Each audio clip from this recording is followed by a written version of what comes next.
One would never guess that these people stood on the brink of war. And they're afraid. They turn to drink to forget their fears. Anything you want to forget?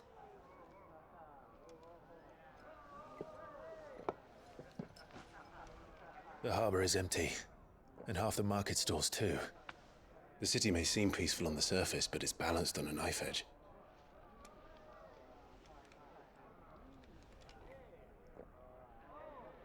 Were we to give it a nudge, it might be just the distraction we need to reach the Mothercrystal. I thought you might say that. We should send for Gav. We'll need someone to keep the fires we start from going out. And we can busy ourselves scheming until he gets here. I'll send a Stolas then.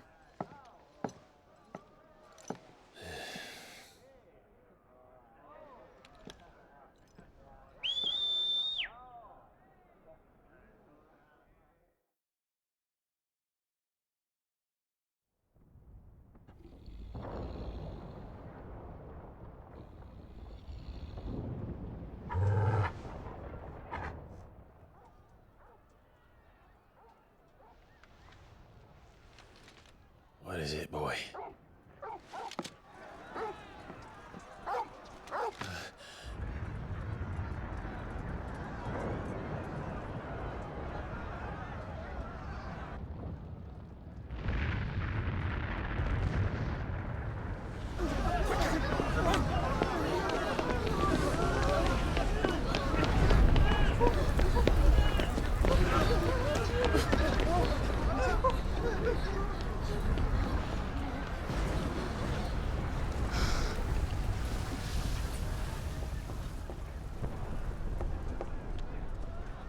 What's happening? I don't know. Toggle!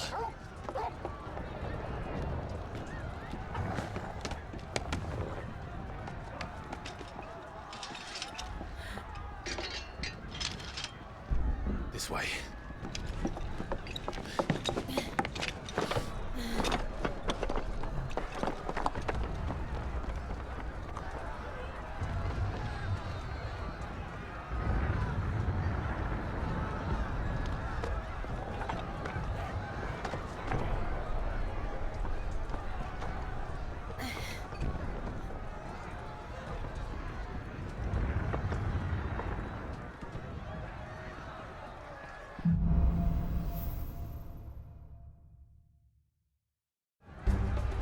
The city's on fire. I'm sure Goose is fine. He'll be making for the square.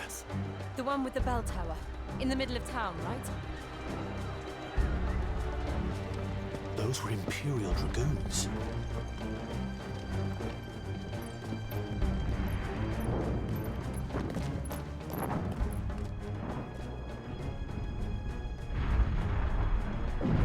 What in the hell is going on? Let's go and see. Right.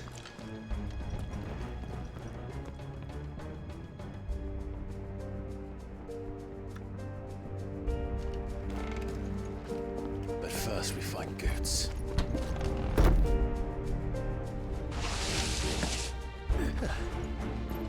Never thought I'd be glad to fall into a sewer. There it is. The bell tower. Right. Let's go. Ah, a goods lift.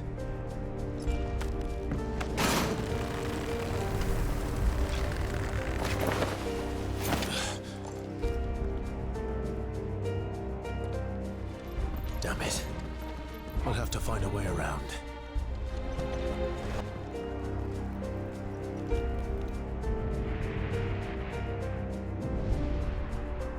Hold on, Goots. We're coming.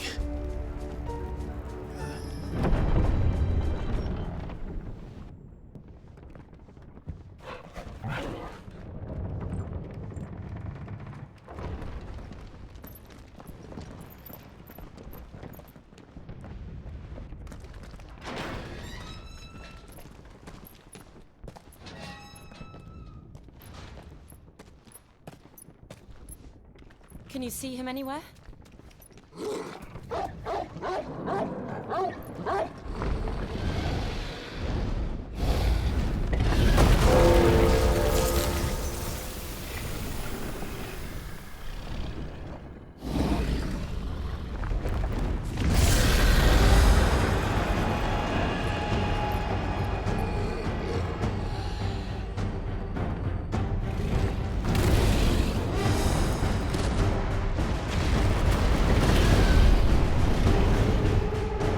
Must be one of the Dragoon's pets.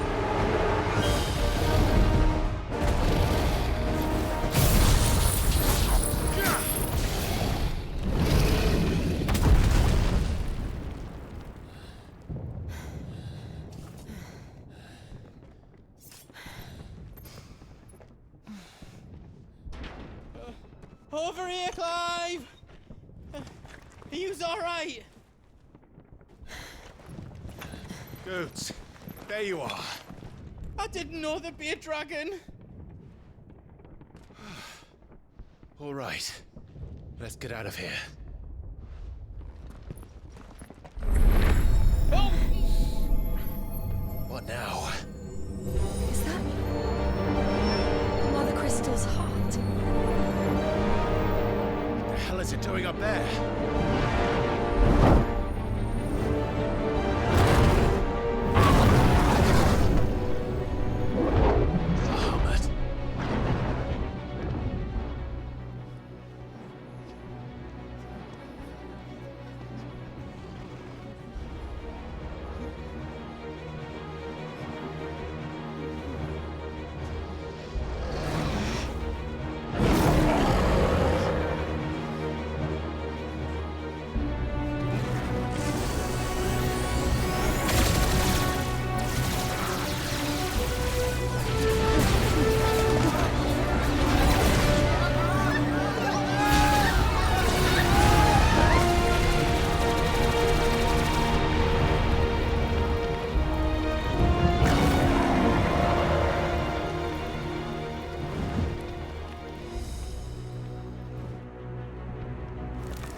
Your Highness, don't do this. We must leave. Now, Your Grace, I beg of you. This is not what he wanted. Something's happened. Forgive me, Yoda, but I must put a stop to this. Your Grace!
So, what do we do now then? We destroy the heart. We might come back! As soon as the flames die down, the Imperials and the Dalmex will move in. This may be our only chance. And Bahamut has gone for now. You should get as far away as you can, Goots.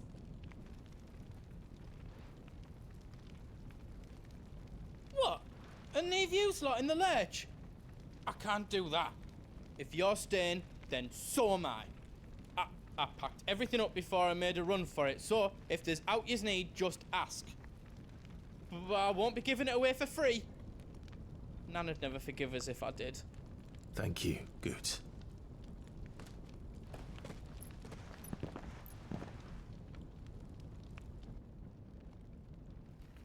Drake's tail is right there, Clive.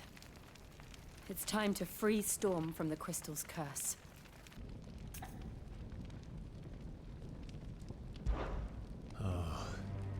It's past time. But remember, Bahamut is still out there. And I dare say we'll be seeing him again before the night is done.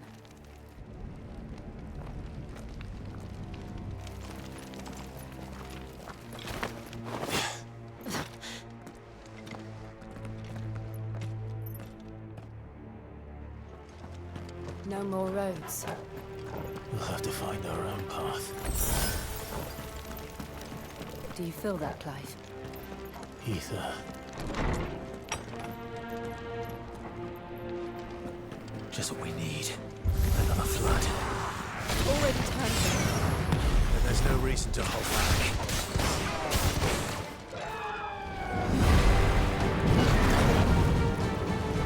Is that a phoenix? Joshua! What is he doing? Keeping the Harmon occupied.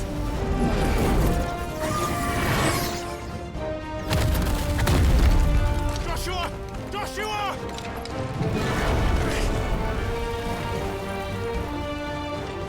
Don't, Clive. It's too dangerous. Fuck! Hold on, Joshua! I'm coming! We have to save him. And we will. We just need to keep moving. What was that? Bahamut. He'll kill us all.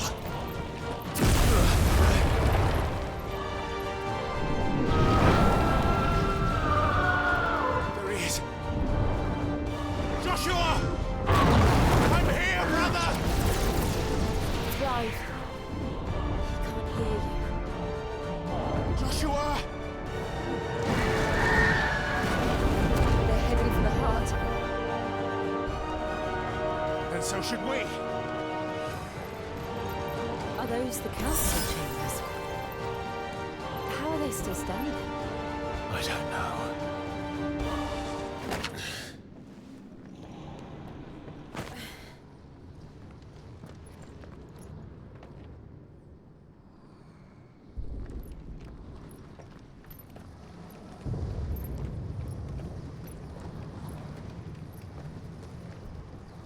He'll be all right, Clive. He's a survivor. We're getting close.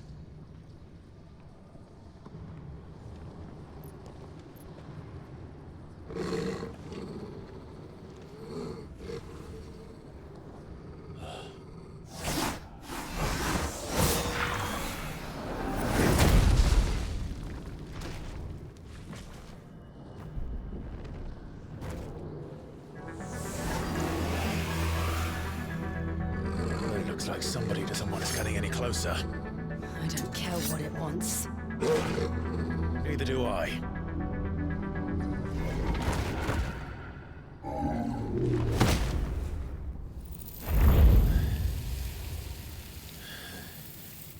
These beasts. They're getting stronger. We can think about them later. Right now, there's only one thing we need to focus on. The heart.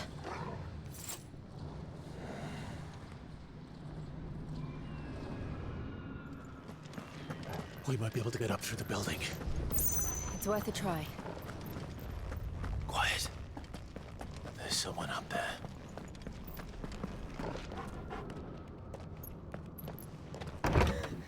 Is someone there? Mother, It's you. what happened here? He tried to take him from me. Oh, my boy.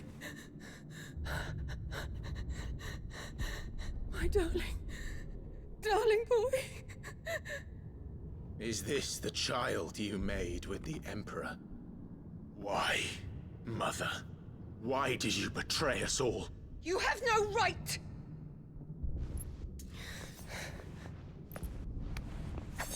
Answer him.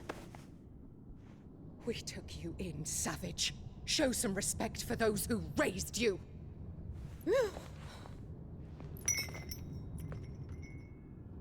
Honorable Elwyn, always thinking of his precious homeland. But what worth is a homeland in a world beset by the Blight? Father did not seek to protect his country. He sought to protect his people. A leader's duty is not to protect his people. It is to protect the source of his sovereignty. The noble blood that runs in his family's veins. So long as this bloodline remains unbroken, what does it matter if a nation falls? One can always found another. Unlike him, I did my duty. I preserved my line. I bore a son of the noblest blood, to whom the whole world might kneel. That is why I gave Rosaria to Sambrek, that I might join my line with the Lesages and birth a savior of this benighted land, blessed by both Bahamut and the Phoenix! You sold your country for a child. Why did he need another? You had Joshua. I had nothing. You were always your father's son, so very strong and bold and daring, and yet you failed to awaken. Would that Joshua had been granted 1/10 of your strength? Oh! How the nobles laughed that Elwyn's firstborn was surely the son of a concubine, and my own, not long for this world. The shame of it! The shame of being slandered by one's inferiors! How could you ever know how that feels? It should have been you! Why didn't the Phoenix choose you? Joshua's every waking moment was spent trying to shoulder the burden that you and the Phoenix and the Duchy foisted on him. That's why I became his shield. To help bear the weight. But what did you do? You betrayed your own blood and surrendered your son to his fate! Joshua, my darling boy. I never meant to hurt him. The soldiers' orders were clear. He was to be spared. Why did you survive when the only one I truly cared for died? What? Have you not looked out of the window? Joshua is here! The Phoenix lives on! He's battling Bahamut as we speak!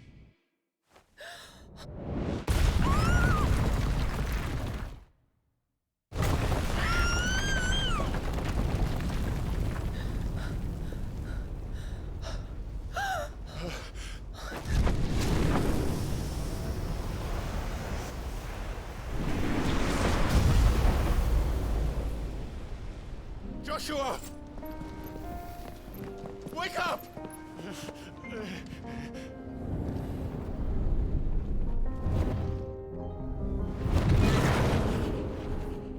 I am a shield of Rosaria.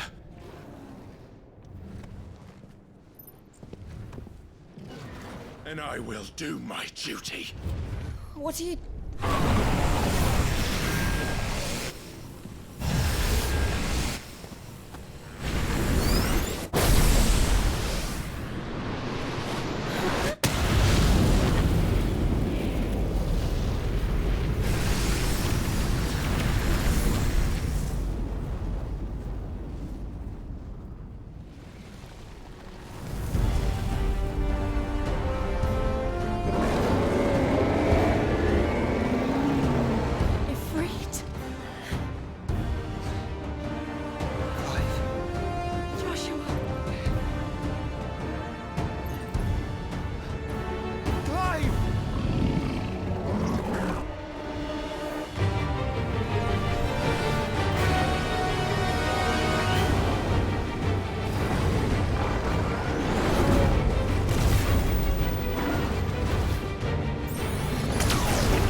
fight for you.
found her.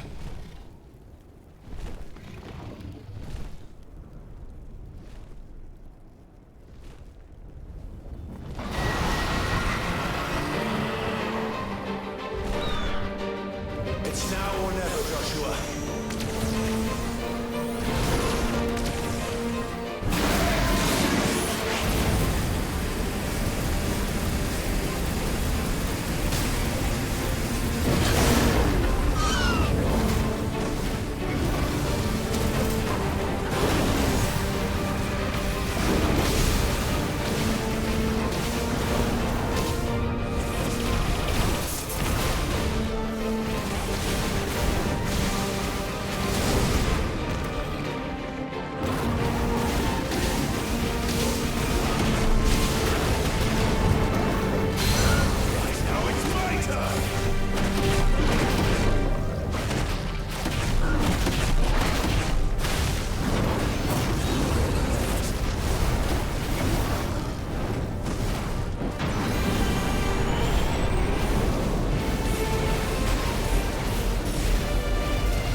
It's now or never, Joshua.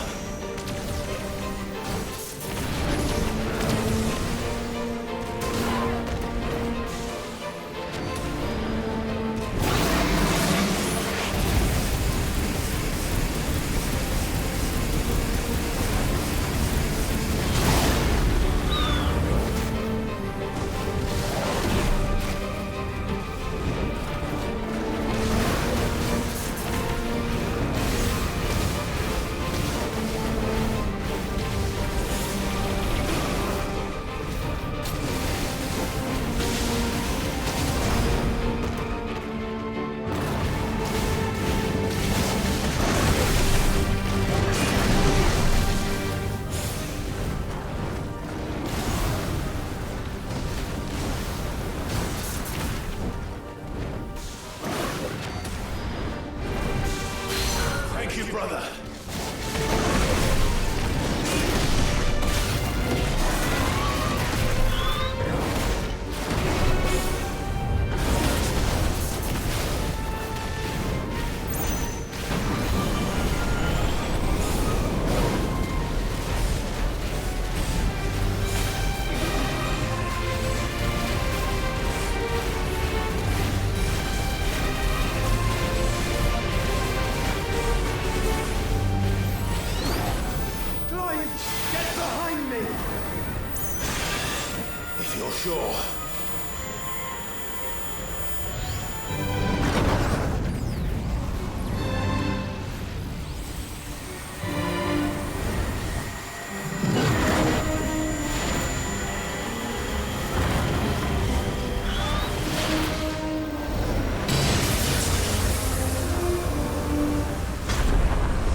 This is drinking the ether.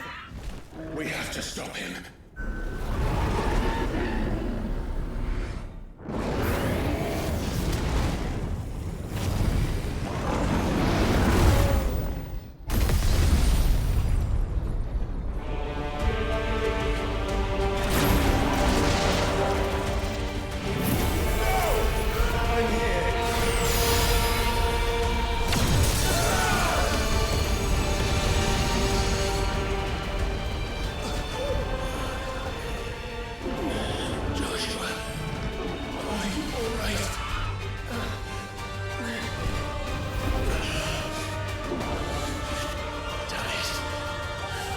Stronger than this. Come on, Ifrit. Show us your true power.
world.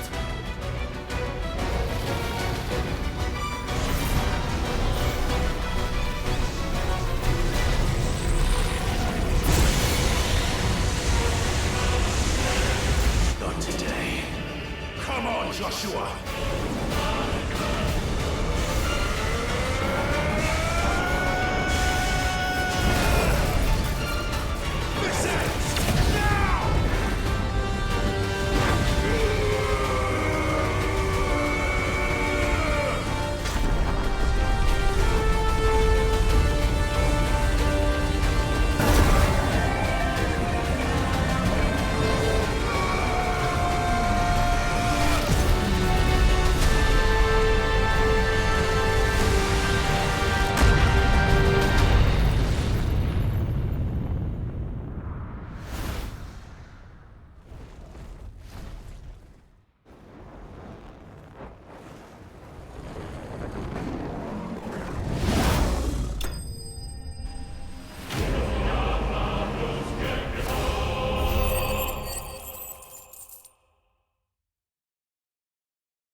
Joshua!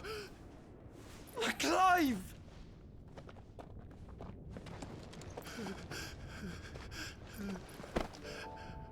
My brother. I'm sorry. I'm so sorry. You're alive. We both are. Nothing else matters.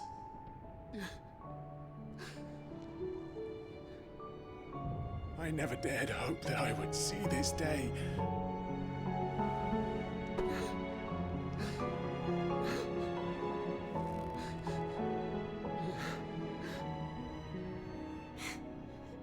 Reunited at last. Jill.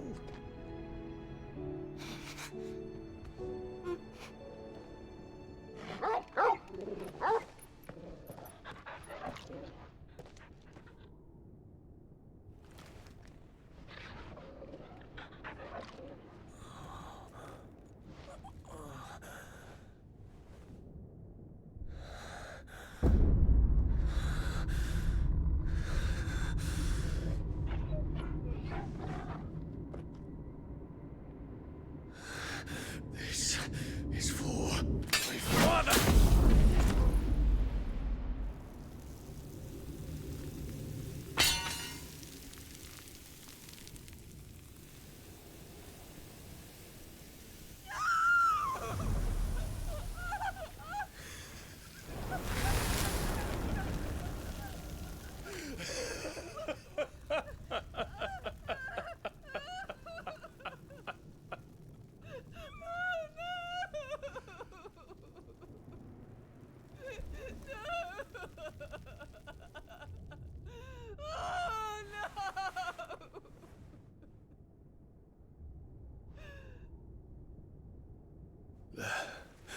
It is done.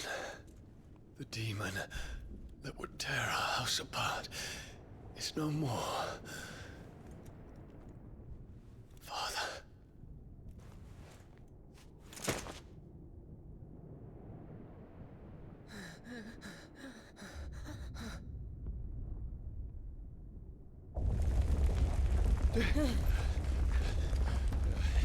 The Mother Crystal. It's collapsing. Right. We need to leave. No. Wait.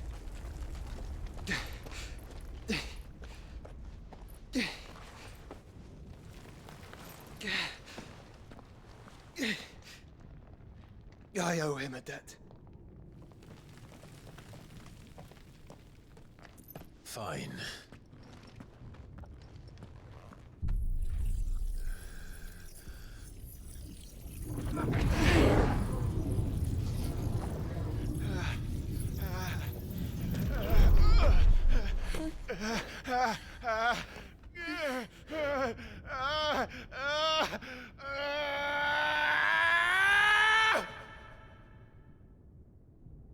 You there. Tell me what section. Don't reinforce will be found. What is our situation? Report, Captain. It could be signs of strength. Can nothing be done to call them off? I regret not, Your Radiance. The Dragoons answer to none but His Imperial Highness. The Council is powerless to intervene. We're hearing reports of rebel Madness is this, Dion. throughout the neighboring districts. Focus all efforts on extinguishing the fires around the capital. The city can wait. Don't dally, man, go! Your Radiance. And I want you to find out about Dalmec's movements. By the light! Dion, have you taken leave of your senses? Call off the Dragoons at once! Fear not. The populace will come to no harm at their hands.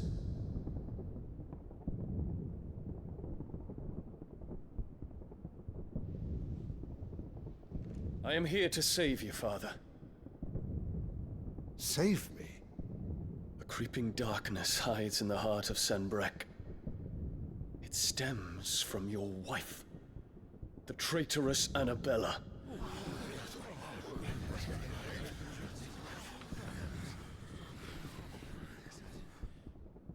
Not another word, Dion.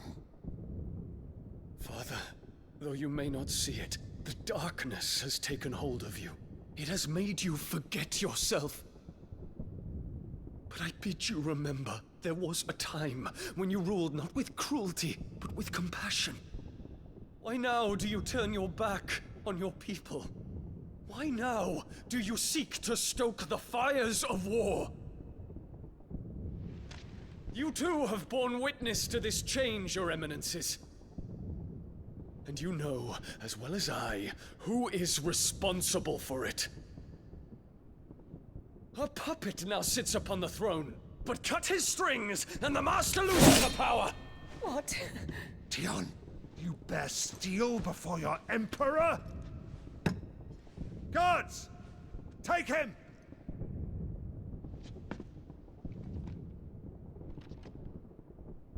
For every citizen who falls, another can be bred. For every home that burns, another can be built. Those were your words. But when the last of your citizens has fallen, and all of their homes have been reduced to ash, what will become of your empire, of its rulers, of your god? As the Mothercrystals crumble one by one, and the Blight sweeps in to claim all that we hold dear, our people look to their Emperor for protection. Yet he labors not to secure their futures, but to seize what is left of the twins for himself. Even if it should come at the cost of everything his loyal citizens have labored to build. Dion, you must understand. A small price to pay, is it not? You've been blessed with great power, Dion. Enough to win me the world. So go, claim Valisthea for me, brother.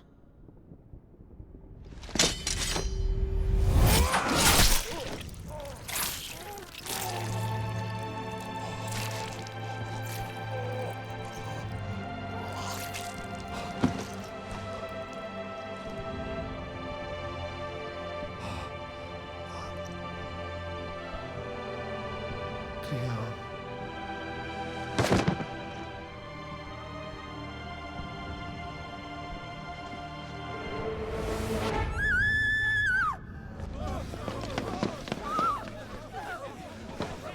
Gods!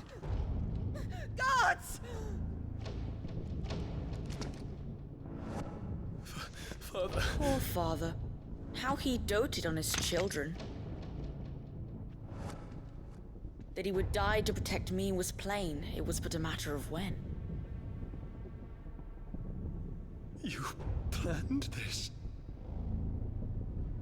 You did well to endure so long. But you broke in the end, as I knew you would. And now Muthos approaches. Put him to the proof. I would see if he breaks. Go, Bahamut. Kinslayer.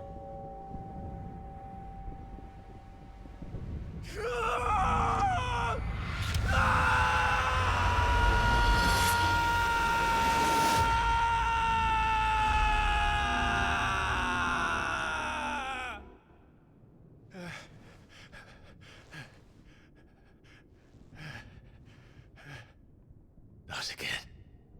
Brother? It's a long story.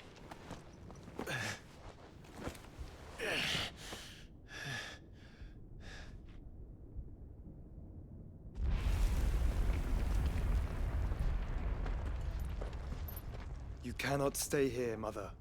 Come. Take my hand.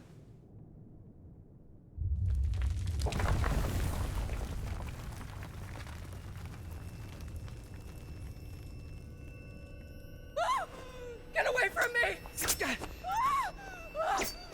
This is all just a dream, just a bad dream! You will not take me, Shadow! You will not take me!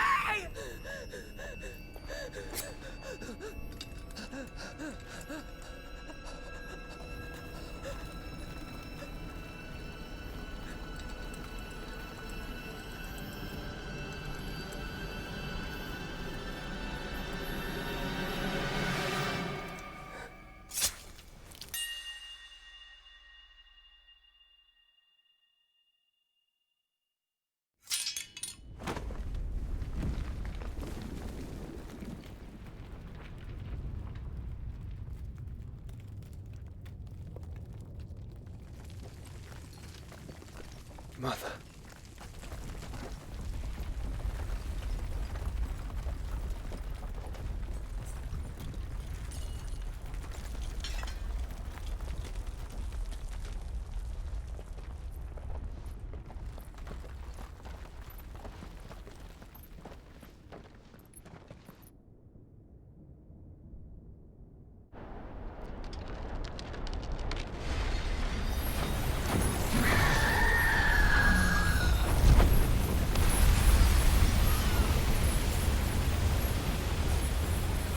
If it is consciousness that weaves your wills together,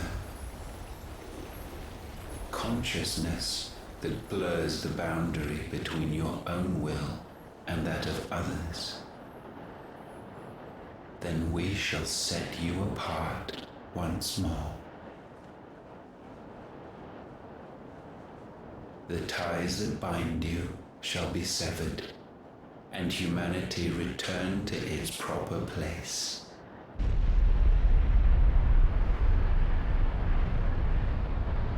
By primogenesis shall a new age of reason begin.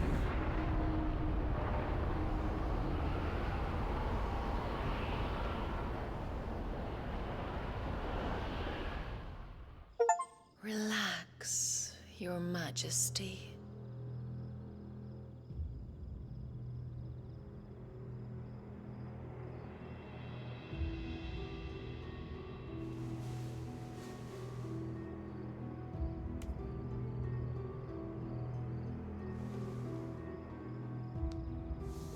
Don't you want to play? It's been a long time. That is your wish. Men, you are as meek as all the others.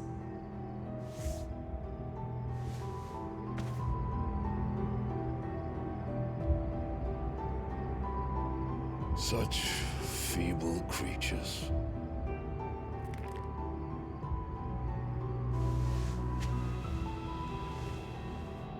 Gifted the power of Eikons, yet slaves to fickle emotions which usher you to your doom. And so you bind your fragile wills with strands of consciousness. The wretched handiwork of a wretched people. The Sons of Fire were united at last, and for but a moment, their flame burned bright. Soon, Muthos shall become our perfect vessel. And then shall the world be remade. Not before the bonds are severed, of trust, of respect, of love. Only when every strand of consciousness is cut away, may Muthos return to our side. By primogenesis shall all be undone. Mankind shall be rid of his wretchedness, and Muthos of his will. But while he yet clings to it, he has the power to forge bonds anew. And so we bid you. Find Muthos, and sever every one. To destroy that which has no physical form. You ask the impossible. There is nothing your black blade cannot cut, Odin. We shall unite with Muthos, and bring forth a new world. So long as our vessel remains unclaimed by humanity. It shall be done, Master. My will is yours.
How is your brother?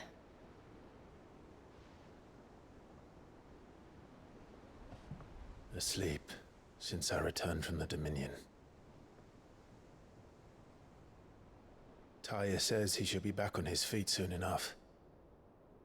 For a while, at least. She discovered something on his chest. A swelling, circled in stone. The curse.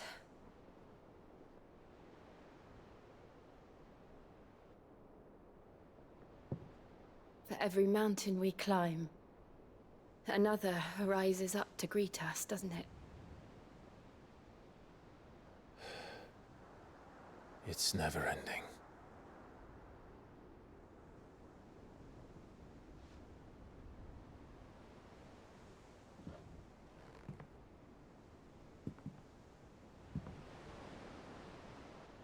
Even the sky seems to have grown tired of it all.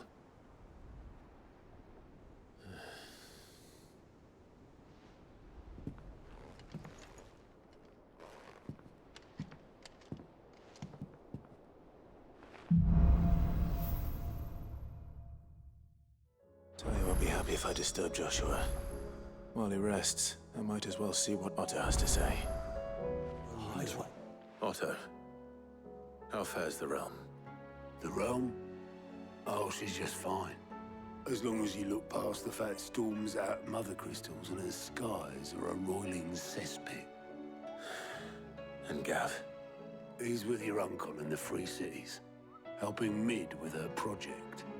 Sent an owl their way the moment the winds turned foul. Still waiting on a reply, though. Do you have any good news?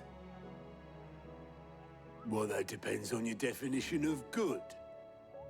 All right, fine. What do you suggest we do? Oh, no, I'm just a messenger. I leave the scheming to those more suited to the task. Could be that Lady Vivian and Old Tomes have their own thoughts on the current state of things. Could be that they don't. It certainly can't hurt to ask. I suppose not. How is it that every one of your little excursions presages some inexplicable catastrophe? Not that you are to blame for the Dominion's fate. No one could have predicted the actions of the Crown Prince. I'm sorry I couldn't save your home. My countrymen are stronger than you think. A few toppled clock towers won't break their spirits. They'll be back on their feet in no time. I hope so. Look at us. Bluer than a pair of bog crabs. Tempting though it may be, sulking will not help us find a solution to this mess. You believe there's one to be found? I don't know. But I am certain we're more likely to find it if we first examine the facts.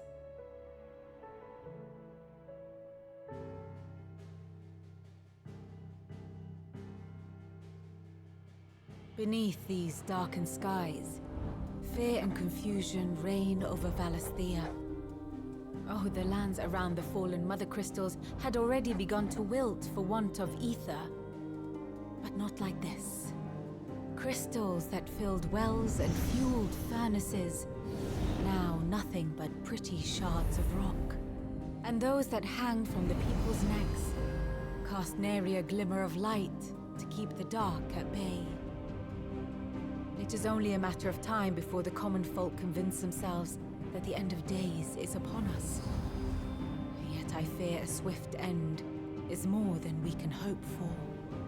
While most of the world thirsts for ether, the remainder drowns in it, spawning Akashic in droves. And amidst the hordes of mindless beasts, with magics as like to fail as function, even the strongest nation would falter. Rosaria and the Iron Kingdom teeter on the brink of collapse, while the tragedy in Twinside has all but paralyzed the Holy Empire. Dalmekia fares little better. Rumor has it the ministers fled the capital after the fall of Drake's Fang, leaving their beloved republic to crumble. Waloed, meanwhile, moves in earnest. The Einherjar has been sighted off-storm. The world, in short, is in chaos. It would seem our civilization was nothing but a castle of sand, to be washed away at the whim of the waves.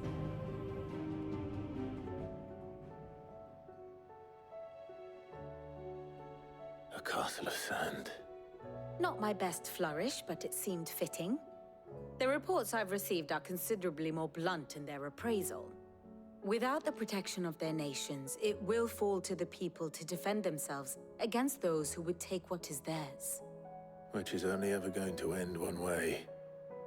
Defending a farmhouse against a band of chocobo thieves is one thing, but pitchforks and palisades will do little to stall an army's advance. Should the King of Waloed deign to invade, there would be none to stop him. None but us. Let me guess. You're here about the skies. Is there anything you don't know, Lawsman? It doesn't take a court astrologer to augur the obvious. As for what has disturbed the heavens, that, I believe, is a question the Fallen might be better placed to answer than I. And on the 6th day, did the gods tear the sun from the firmament visiting darkness upon their prideful sons and daughters. But I dare say you remember your childhood lessons on the sins of Zemeckis only too well. You think they're connected? That Ultima was one of the gods responsible? Well, he has certainly exhibited powers that we mortals would associate with the divine. There is nothing divine about him. But he wouldn't be the first god of whom that could be said, now would he? Yet for all the fairy tales that tell of the sins, there is almost nothing in the way of actual historical accounts. Had I the Journal of Moss the Chronicler, I may have been able to tell you more, but alas, I fear all remaining copies have been lost to time. You will forgive me, I hope? Certainly not. Because there is nothing to forgive. Even without this journal, you provided us ample wisdom. And we will always be grateful for it. Perhaps Otto will be more inclined to share his thoughts when he hears what the others had to say. Clive, we have a problem. Only one. That would be a first. It would. Actually, there are three. We had as many owls arrive while you were at the shelves. Martha's got a Akashic at her gates, and talk of monsters roaming the hills outside of Northreach has put the wind up Isabel and her lot. And don't forget Dalimil. Lubor says the village was raided by bandits. When it rains... It fucking pours. The curse breakers are spread thin, taking stock of the damage in the Dominion. And even if I could get word to all of them, I doubt they'd get here in time to make any real difference. Which means... there's only two people who can. Jill and I. Let them know we're on our way. Sid! Your new companion appears much more formidable than your uncle. Should I be worried? You haven't been introduced. Jill. Clive has told me much about you. All lies, I'm sure. Your Stolas said that Dalimil has a bandit problem. Indeed. Although, you're a little late. They left with our food and guild days ago. Any idea where they went? The desert's a big place. Your guess is as good as mine. But the fact is, I have more immediate concerns. What did you say to me? What did you say? Ah, as if by magic. Let's just say we've yet to reach a consensus about how to solve Dalimil's little problem. And at this rate, it won't be the actions of the bandits which prove to be our undoing. It will be our own. I've tried reasoning with the dissenting parties, but even the Desert Hare has limits. Perhaps we could talk to them. What makes you think they'll listen to us? What makes you think they won't? She makes a fair point, Sid. And you won't have wasted much of your precious time if you fail. They're just across the courtyard.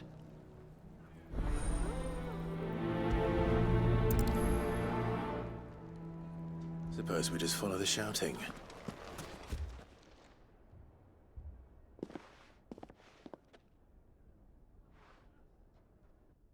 You wouldn't talk like that if it had been your men whose throats were slit.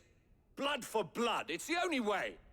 We hire mercenaries and have them mount the bandits' heads on our walls as a lesson to the rest.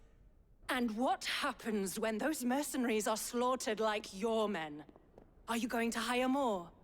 We're better off using that coin to buy food and supplies. If we hire mercenaries, the only thing we're buying is the bandits' ire. And you cannot fill empty bellies with that. Do you hear me? But what happens when they come back? Maybe it'll be your throat that's slit. That's enough. Both of you. Any more of this and I'll throw you out myself. Come back when you're ready to talk like adults.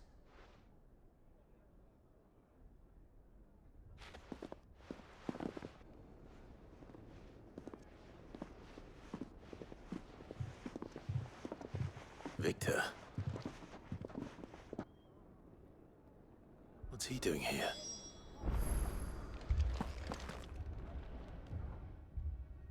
Sid. And Lady Jill. What brings you here? I was about to ask you the same thing. Costness is in chaos. and the markets have all but ceased to operate. The Briar's Kiss here in Dalimil is the only place I can reliably obtain supplies. I was here to do just that when Master Lubor told me of his troubles. He thought I might be able to talk some sense into these fools. But if you're here, I suppose his patience must be waning. Who are those people? Those were the thorns in Lubor's side. And the reason this place might be headed the same way as Costner's. It's these accursed skies. The darkness is enough to drive a man to madness. Or an entire city, for that matter. We're still working on the skies. But in the meantime, perhaps we can find a solution to Dalimil's problems. I hope so. For all our sakes.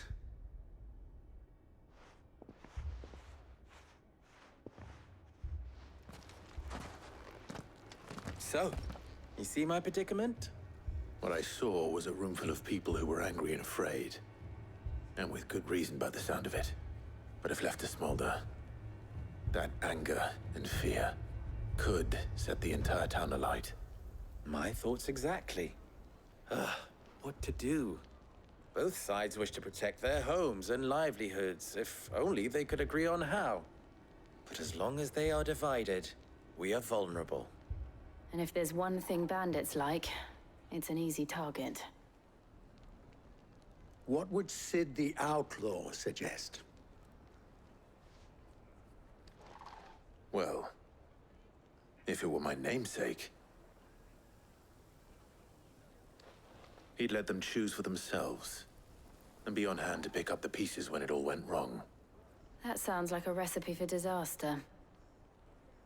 A recipe for disaster is precisely what it is. But perhaps that realization would be enough to make them question the ingredients. While it's plain neither Conrad nor Natalie will countenance the other's proposal, it may still be possible to make them doubt their own. Before presenting them with a third option. And that would be? To pool our resources and save the city ourselves. Why fight each other? When all that fear and anger can be directed at the bandits. It appears we have a plan of action. Victor, pay Conrad a visit. See if you can't convince him of his folly. I'll speak with Natalie. As you wish. Your faces are not well known in this town. That may prove useful. Don't worry, Victor and I will do most of the talking. You need only play along. Play along? What he means to say is yes.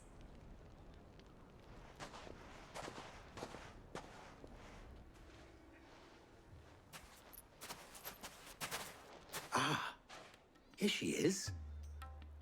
The Lady of the Spear herself.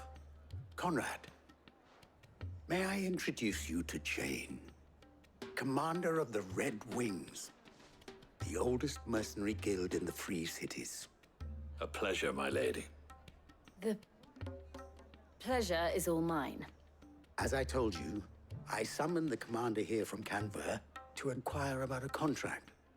Victor says you told him no. That there aren't any men left to hire. Is that true? True as the crystals cracked. Nobles came and claimed every last one worth his salt. And not just from us Red Wings. You know of the 7 high houses. There must be 2 swords assigned each one. Granted, we have a few boys left. If it's boys you're looking for. Well, Conrad, are you saying that Dalimil's finest cannot defend this town better than a gaggle of unblooded striplings? That a band of beardless youths could better avenge the deaths of your brave men than you yourselves? Absolutely not. We'll show those bastards who they're dealing with.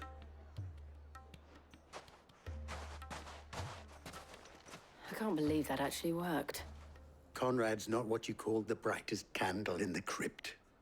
And there's a reason why I had you do the talking and not Sid. Well played, my lady. Something? Ah, here he is now. Natalie, allow me to introduce Lord Underhill of Randalar's prestigious League of Merchants. Lord Underhill. At your service. Underhill? I was just telling the good lady of our conversation, my lord, and how you were lamenting the state of the capital's stores. Lubor says that not only are the granaries almost empty, but that war and the Blight mean this season's harvest won't be enough to fill them for winter. Indeed, certainly that is the case. The nobles in the capital are buying up the city's stocks of barley and wine, driving the prices higher than most commoners can afford. It is only a matter of time before the peasants revolt. It is worse than I thought. If what Lord Underhill says is true, I fear we have little hope of supplementing our stores, meager though they regrettably are. And while I applaud your endeavors to dissuade our more bellicose citizens from seeking vengeance, I sense Conrad is not wrong in his assessment of the bandits' likely return. Which means that now, more than ever, we will need to secure what little we still have. Food, weapons, herbs, everything. If our humble town is to endure not only this hardship, but those that are certain to follow, we must stand united. All right. If it will help to protect my home, I'll do it. But you needn't have gone through this charade.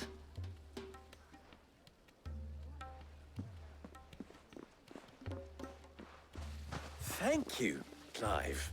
Your performance was nothing if not workmanlike. She saw right through it. No, I didn't say it was good. Merely that it produced the desired effect. Now, my scouts should be returning shortly. Meet me back at the Briar's Kiss, and we shall see what we face.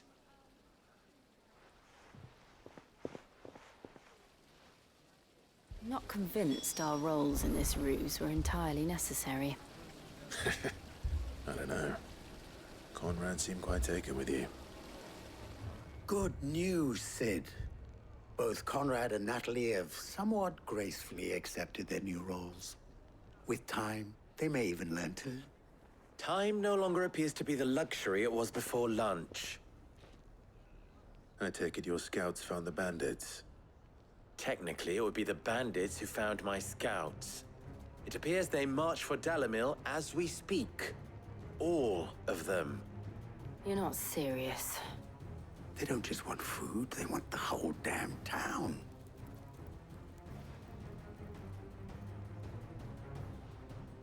I have a favor to ask. I'm told the bandits march in two groups, one from the south and one from the desert, in a move doubtless intended to stretch our already gossamer-thin defenses. Very well. Jill and I will meet those from the desert. But what of the rest? The rest, my friend, the city shall fight. Together. The stakes, I concede, are high. But if this does not unite Dalimil, nothing will. That is a lot of faith to put into those who had their hands around each other's throats but a moment ago. Then it will be for us to see that their hands are kept occupied. And I do mean us. I thought you might say that. We'll hold them off for as long as we can. And we will do the same.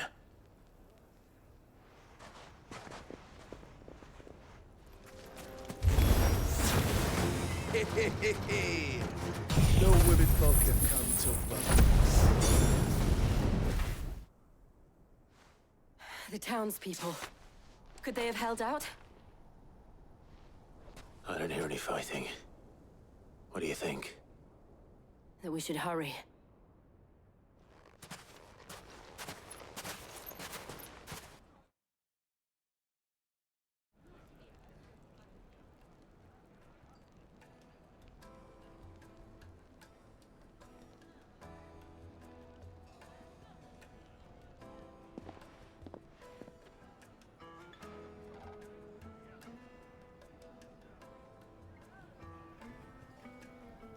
Natalie, I owe you an apology. You did well out there. The inn would have been lost had you not held the line. Without you, there would have been no line to hold. You saved us, Conrad. You saved Dalimil. We all saved Dalimil.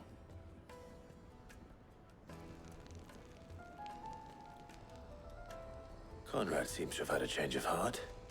I'd say they both have. I take it from your presence that our visitors from the desert won't be joining us either. Pity. The plan worked, Sid. Granted, it only took an army of bloodthirsty bandits at our gate. Calm now, Victor. Why quibble over the details? We are united, and that is all that matters. As for you, Sid, you fight considerably better than you act. I'll take that as a compliment.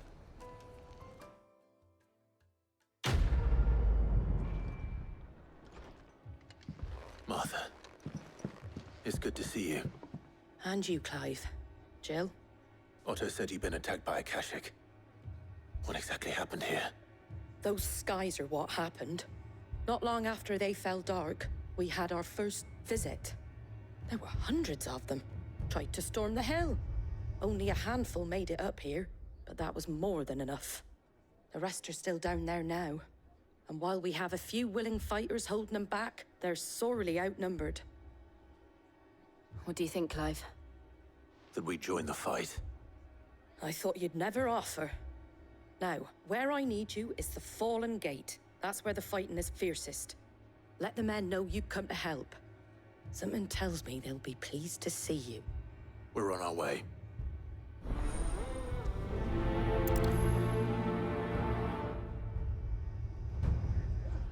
Do you think there were as many as Martha says?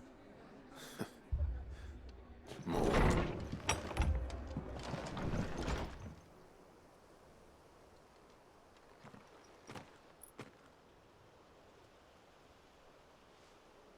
Clive, wounded.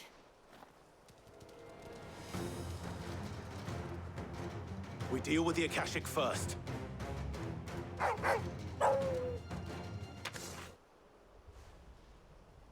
These men don't have the look of hired swords.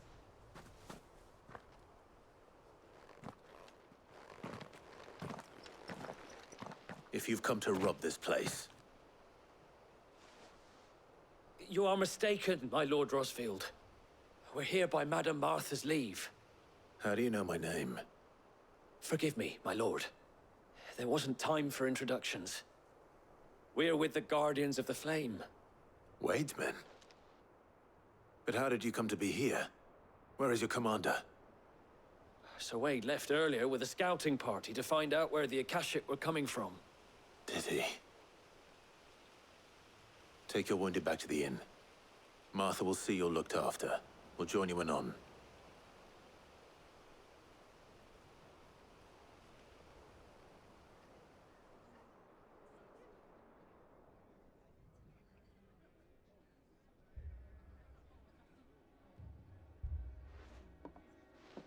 And to think you took them for thieves. A fine reward for holding off the horde, that is. When did Wade and his men arrive? Not long after Rosalith fell. The Guardians asked me to shelter some of them that had lost their homes. They were making ready to leave just as the skies turned, and we agreed it was best we stuck together. Martha! Trouble! The scouting party's almost at the lift, but they got a pack of Akashic snapping at their heels! And they got wounded with them! They're not gonna make it! Damn it all. We'll worry about them, Martha. You look after everyone here. If any can still fight, send them to the lift. I will. You two be safe now.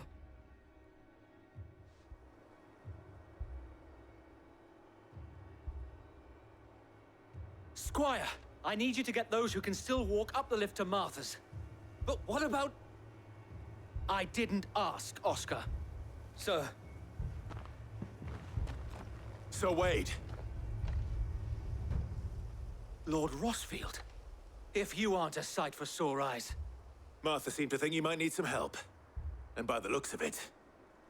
We thought we could sneak by them. But we didn't know there would be so many. How could we have? Behind behind you!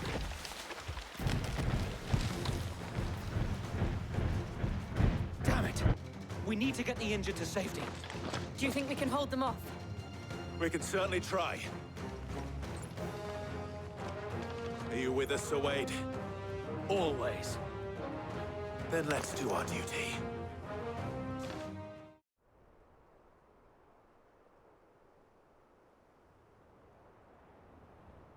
Is anyone hurt? I don't think so. And yet again, you've pulled me from the flames. It's just a pity I keep walking into them. You've never been one to shy away from danger, Sir Wade. Like any shield worthy of the name. I see you're all in one piece. Martha! Is something wrong? The lookout saw smoke coming from down East Pool way. Too thick to be a hearth. A second horde. Feel like finishing the job? Always. Jill and I will make for East Pool. You'll need to move the injured without us. Don't you worry about them. The moment my men are safe, I'll follow. Good luck.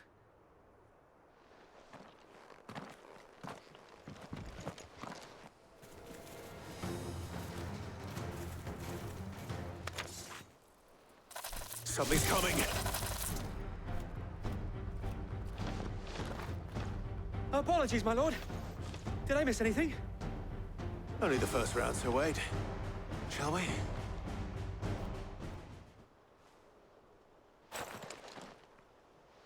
Do you see any more? No. I think that was the last of them. But it won't be long before the next lot arrive. Then we make for Martha's while we can.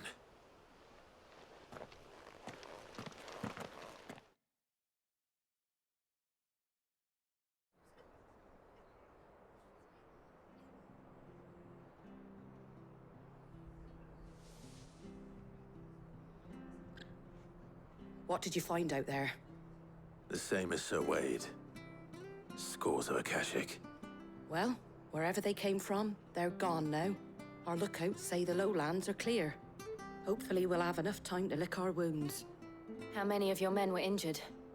A damn sight less than if you hadn't turned up. Thank you. It was a hard-fought victory. But as long as the skies remain dark, I fear the Akashic's numbers are only going to rise.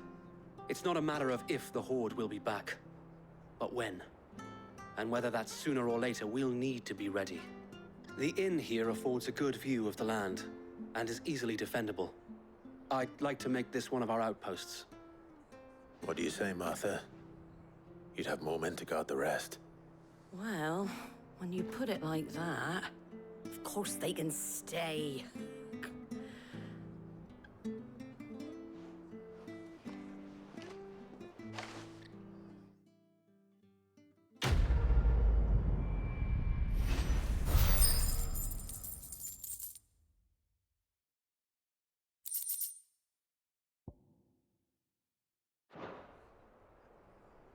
My lord, there's someone I'd like you to meet. Oscar, over here.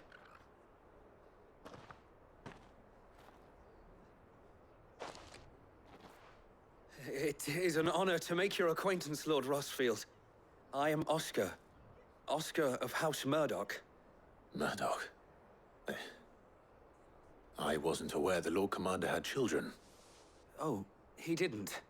But his brother, my father, did. I am Sir Rodney's nephew. Well, go on then. It's not for me to ask him. Yes, Sir Wade.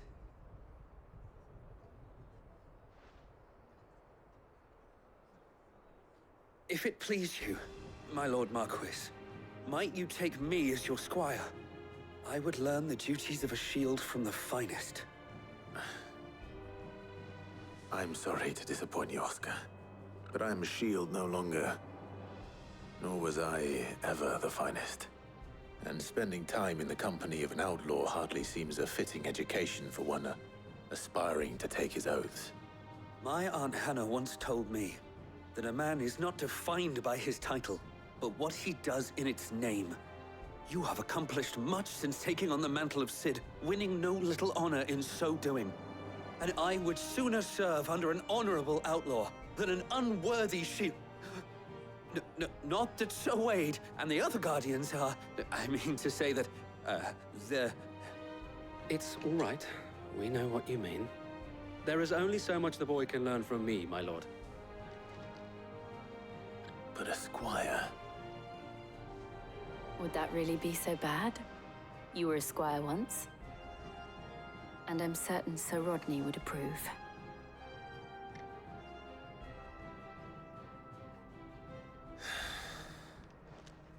Know that I'll show you as much leniency as your uncle showed me. I would not have it any other way. First we find Isabel. My lord. Milady. We received the dame's message. There have been sightings of strange creatures, I understand. With the blue eyes. Yes. Like a Kashik, but different. They've taken so many. I've lost count. Akashic, but different. Ultimus thralls. And what of your mistress? Is she here? Oh, no. She went to the garrison to ask what they were planning on doing about all this. Then we'll look for her there.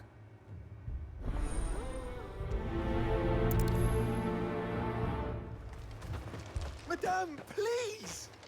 Half the garrison's been slaughtered by those things. We lost the captain this very morning. We've tried requesting reinforcements, but there's been no word from the capital or the Dominion in days! What more would you have us do? I would have you do your duty. Those at the Vale look to me for protection. And protect them I shall. Because they are my charges, and that is my duty. In case you have forgotten, the people of this town are your charges. But more than that, they are your people. Your sisters, your brothers, your lovers. So you have a choice. Lay down your sword and watch as they are slaughtered, or take it up and do what is right. She speaks the truth, you know. This here, it's all we have. It's all that's left. What we have left is our lives! Do you really want us to lose them as well? Not if we don't have to. Look, there's a cask under the captain's bunk. Let's talk about this over a drink, eh? I'm listening. I'll have a word with him.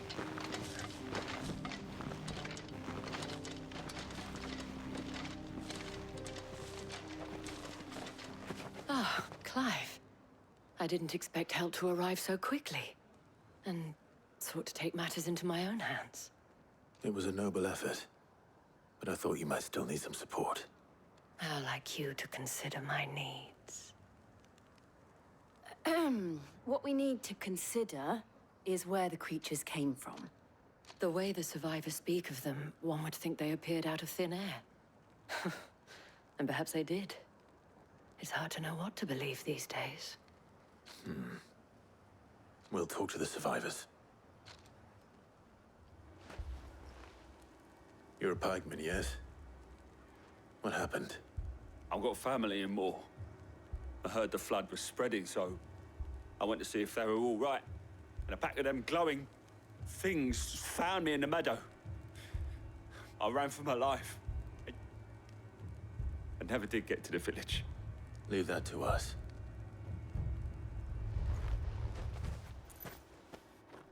Did you see the creatures that attacked you? Creatures? Yeah, they came out of nowhere. They went for Joseph first, then me, and then they were just gone. Do you remember where you were? On the road from Oriflamme. We just passed Moor when... Where's my Joseph? It's all right. Just rest now. At least we have an idea of where the thralls might be now. We should head for more. Clive, look! I see them. With me! Do you think there are more? There are always more. But I'd say we've done what we can for the time being. Then we should let Isabel know.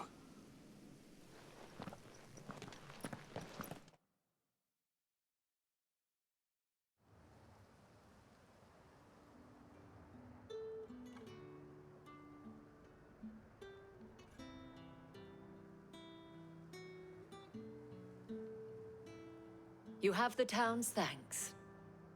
Don't thank us yet. There will be more. Many more. And you'll need to be ready for them. Oh, we shall. Isn't that right, Captain? Yes, milady. The garrison will be ready. Philippe here has convinced most of the men to remain at their posts. For now, at least. Hearing that the Dane would look kindly on any man who committed himself to the task certainly didn't hurt. It's not the most selfless of motives, I'll admit. But whatever it takes, eh? Now me, I never needed convincing. I became a soldier to protect the people I love. And the people I love include the ones standing before me. Handsome and chivalrous. Now, if you don't mind, I have sentries to post.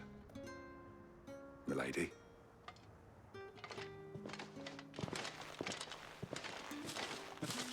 Lest you wonder, I'm not foolish enough to believe that this has solved all of my problems. But it has solved one, and that's one fewer than I had this morning. Thank you again, Clive.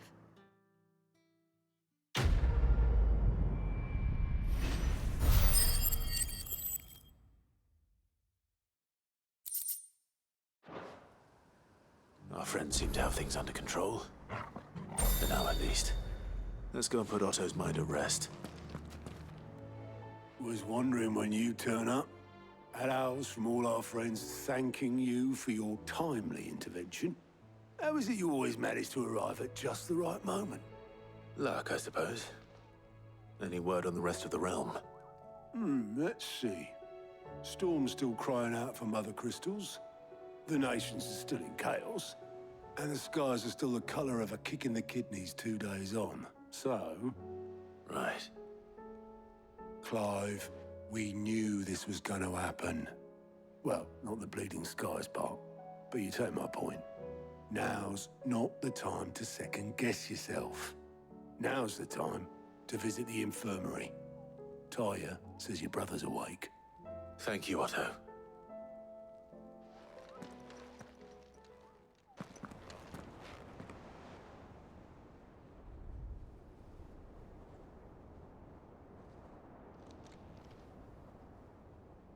So it was not Sylvester, but Olivier who served as Ultima's puppet. And when Dion learned of this, he sought to slay the fiend.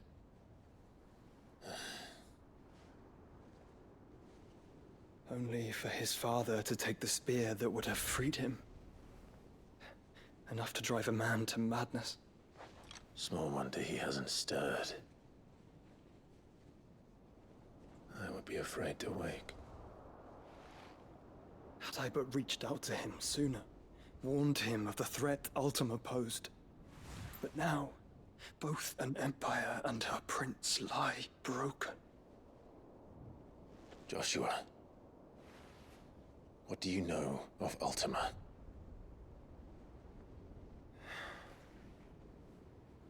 Very little, I'm afraid. Despite my best efforts. 18 years ago, as I lay buried beneath the rubble of Phoenix Gate, 'twas not death who came for me, but another. And it was while in my rescuer's care, I first heard of Ultima. I've been chasing his shadow ever since. Ultima is driven by some deep, dark purpose, and for whatever reason, it would seem you are crucial to his designs. He will stop at nothing to have you. Even if that means toppling an empire. But why me? What possible use could I be to such a creature? That is one of many answers that have eluded me. Yet, I am certain of this. It is not mere chance. You were chosen for a reason. All dominants carry within them the might of an Eikon. Nigh limitless power that is at once acutely limited. I wield fire, and only fire. And I only ice. 8 wardens for 8 elements. But you, Clive, are different. You're special. Your abilities begin with the flames of Ifrit. But they do not end there. The fact Ifrit can even exist goes against everything we thought we knew of dominance. Perhaps Ultima has been waiting for one such as you, whose potential is truly limitless. I've encountered that thing several times now. If it or he, as you say, needs me, why hasn't he claimed me as he did the boy? Were I to hazard a guess, I'd say the two of you are somehow incompatible. His mind not properly attuned to your body. His mind? Mind, awareness, spirit, call it what you wish. But I believe Ultima to be an embodiment of the concept. This is why I struggle and fail to contain him here inside me. I'm sorry. Inside you? With every setting sun, I feel my strength wane. And though the Phoenix's flames mend the prison I have made for Ultima, they do so at a cost. We must find a means to bring an end to him before I meet my own. What were you thinking? It was that or let him take Clive. And I've always had a soft spot for my brother. But that doesn't mean you should sacrifice yourself to save me.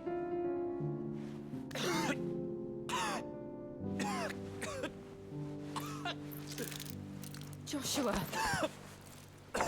Clive! It's Gav!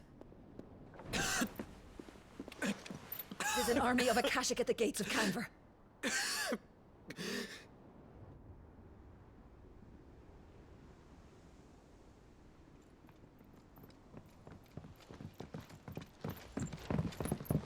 Well, what's the short of it?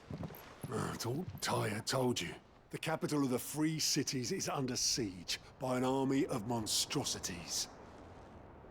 The city guard are doing their best to stem the tide, but numbers ain't on their side. What of Lord Byron and Mid?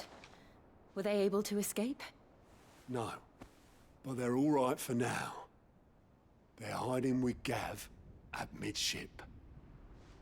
We have to get them out of there. And we shall. Otto, prepare a Stolas. Tell Gav to stay exactly where he is. Understood. Vivian, what's the swiftest route to the Free Cities? That sounds like a question for the map. Look here. This road, through Tabor, should provide the least trouble. Good. What a coincidence. Tabor is exactly where I'm bound. Joshua, bed is where you should be bound. You don't think I told him the exact same thing? Were Tyre not such a talented healer, I would surely have been inclined to agree. But, thanks to her ministrations, I feel I may safely rejoin my attendant, who is to wait for me in Tabor if we became separated. All right, we travel together.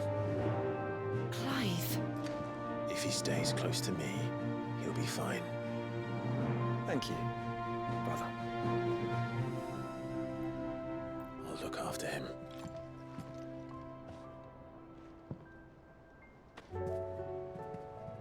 Sid, perhaps you can help me solve a mystery. I can certainly try. Who's gone missing this time?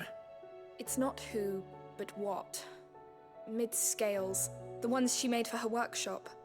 I borrowed them to teach the little ones about weight, and shortly after the lesson, well, they vanished. My first thought was that they'd taken them off somewhere to play, but when I asked, they swore they had nothing to do with their having disappeared. Which almost certainly means they had everything to do with it. Perhaps a visit from Sid will jog their memories. I think it just might. Thank you. I don't like to imagine that my pupils would lie to me. But if they have, I'll have no choice but to discipline them accordingly. They were in the atrium when I last saw them, as always.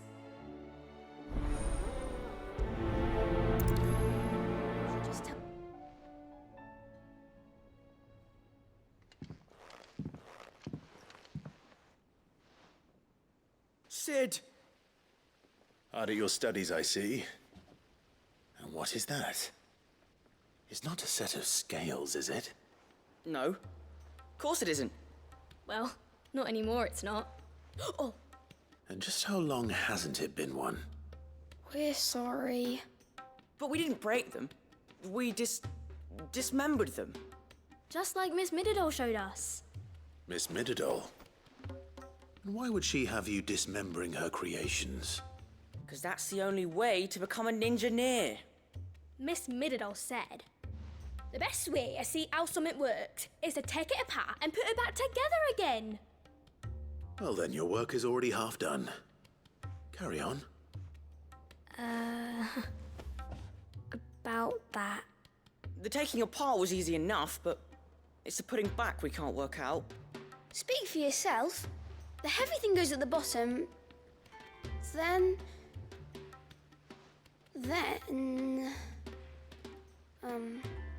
You three need to learn to take responsibility for your actions. So let's have a look at these parts with fresh eyes, shall we?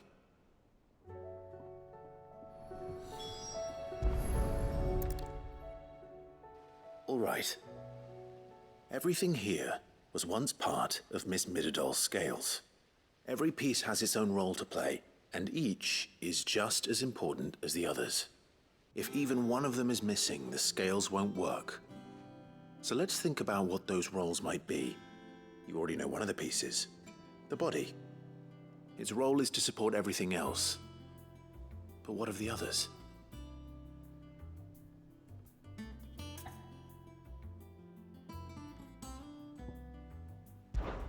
This is called the arm. Why do you suppose that is? It doesn't look much like an arm. You're right. It looks more like a wing. Like a chocobo wing! You've ridden a chocobo before, haven't you, Sid? Will you teach me to ride one day? I'll think about it. Now, what do arms do? Hold things. So wait, maybe this arm holds things too? Good thinking. You're on the right track.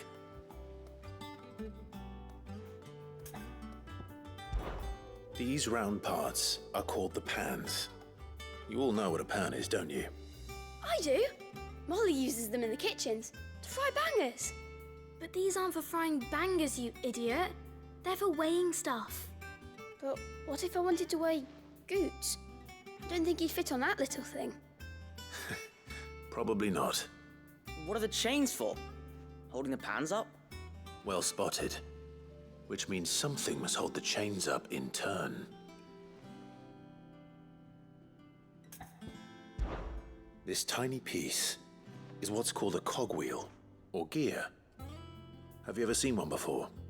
I have. Miss Mididol's dungeon is full of them. Most are on the floor. She puts them in all her inventions. They spin round and round and round and round and... That's right. They're very useful when you want to make things move. Do you remember if there was anything on the scales that moved? I remember the arm moved when I tried weighing an apple. And then somebody ate it. It's not my fault. You shouldn't have tried weighing it before lunch. We know what part's supposed to move and how it's supposed to move. So, let's put the pieces together first, see what doesn't move, and then stick the cogwheel to that. Not a bad idea.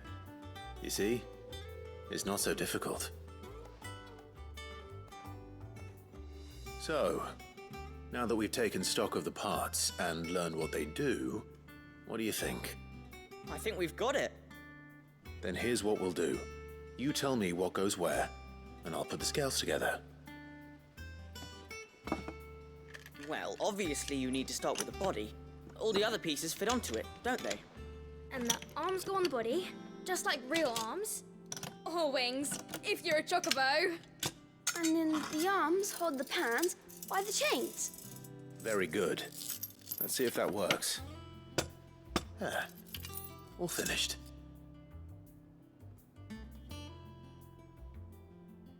Yes! We did it! Well, with Sid's help. Oh, I just put the pieces together. It was you three engineers who showed me how. That's right. We're Miss Mididol's heirs. Her hairs? Yeah, heirs for the future. She's showing us her secrets now, so we can help out the hideaway when we're older. What do you think, Sid? Are we almost ready? With a little more help from Miss Middledol and Miss Shirley, I'd say it won't be long at all. You hear that? It won't be long. Until then, though, do try to be honest with Miss Shirley.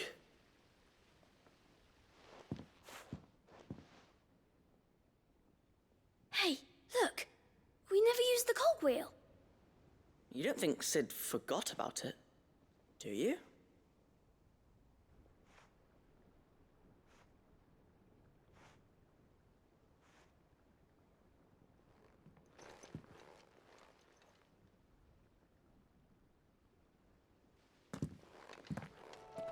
Well, did you solve the mystery?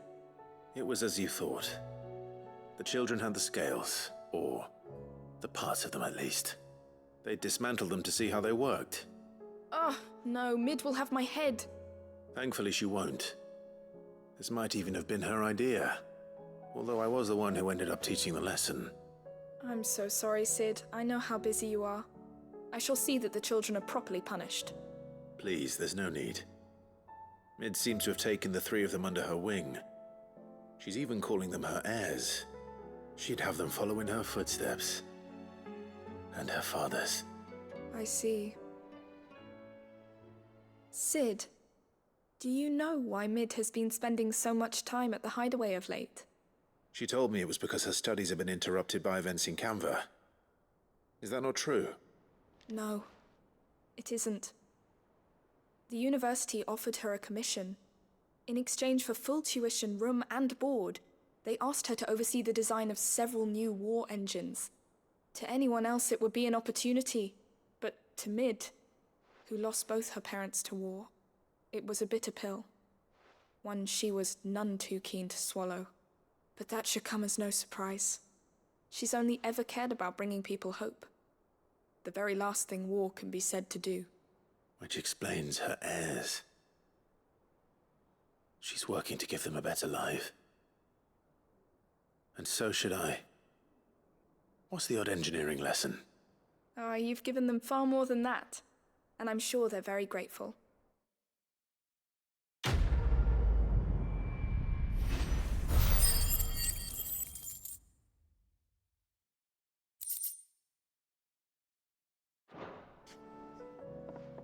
Here, you put me in this situation, Clive. You can bloody well get me out of it. I need a hand with a recipe. Are you sure it's me you're looking for? I'm not much of a cook. I'm all the cook will be needing, thank you very much. What I want from you is a little of your time, right? Oh, and perhaps your sword. You remember Ivan's stew, right? Well, despite the look of the thing, and that awful stench, people wolf it down. So I thought I'd try making one of these supposed masterpieces myself. Had a peek at the book and gave it a go, but, well... It wasn't as straightforward as you'd hoped? Ivan had the same problem. Yeah, but this is my blooming kitchen, and I will not be outdone. So if you don't want to be seen as playing favourites, I suggest you lend me a hand. I've never been one to play favourites, Molly. And I would be only too happy to lend you a hand. So, what's on the menu this time? A fried mortress of skyworm. That's one heck of a name, innit? Recipe seemed easy enough to an old hand like myself. Thought I'd followed it to a T. Only, turns out skyworm livers and drake's mint are not what I thought they were. At least I hope they're not, given the rancid mess they made. Ivan said the recipes in the culinary pilgrimage date back centuries. Who's to say the ingredients even exist anymore? Wow. That's a question for a scholar, wouldn't you say?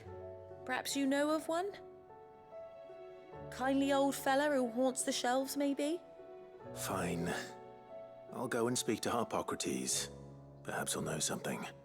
And if he does, I'll see if I can find your ingredients for you. You do that. Lest we forget, you've got a reputation to uphold.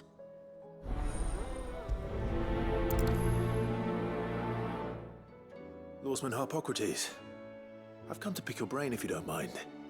It's about the book you lent Ivan. Ah, Valisthea, a culinary pilgrimage, a classic. One of my favorites, in fact. The young man did a wonderful job with the Chance's stew. I do hope we shall be able to sample more such marvels in due course. That's actually why I'm here. I don't suppose you know where I might find skyworm livers and drake's mint. Ah, so the fabled Sandbrequois delicacy is next on the menu. Delightful. The descriptions of fried mortress never fail to make my mouth water. Now, skyworm is a somewhat antiquated name for the wyvern, their ground livers being the paste from which the mortress is made. Dragon livers. How very Sandbrequois. One would have thought the disciples of Bahamut would have a touch more reverence for their Eikon's brethren, but apparently not. I believe the specific dragon the recipe demands is the blueback wyvern, said to be the very color of the sea beside which it resides. So we know where to look for our liver. But what about the drake's mint? Saint's bonnet in contemporary parlance, a herb which grows along the North Reach coast. I gather that one can locate the cheerful yellow flowers by their heady scent alone, so I'm sure you'll have no trouble finding them. I may add that people once believed game was best served with the flora that sustained it in life, in which regard fried mortress of skyworm is undoubtedly a typical dish of the time. Meaning that if I find one, I find the other. To Northreach, then. Best of luck, Clive. And do save me a bite once the dish is complete. Hippocrates said I should be able to find what I'm looking for somewhere nearby. Bright blue dragons and bright yellow flowers. Should be easy enough to spot. That's the wyvern's liver. Now I just need to find the herbs. Bright yellow with a heady scent.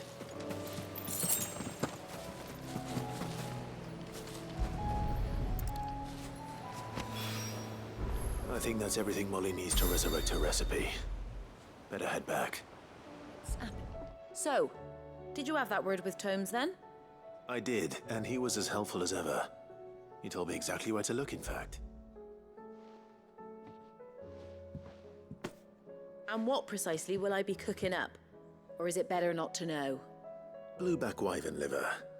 And, a herb known as Saint's bonnet. Ah, wyvern livers, was it? Well, at least it weren't actual worms, I suppose. Now then, you stay right where you are. I've got some cooking to do.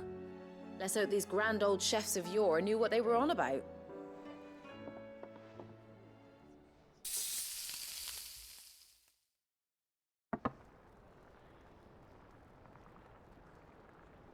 And here we have it. Fried mortress of skyworm. Ivan's offered to make sure it's fit for consumption. Well, I say offered. He as good as begged. And rightly so. Is there any higher honor than partaking in a slice of culinary history?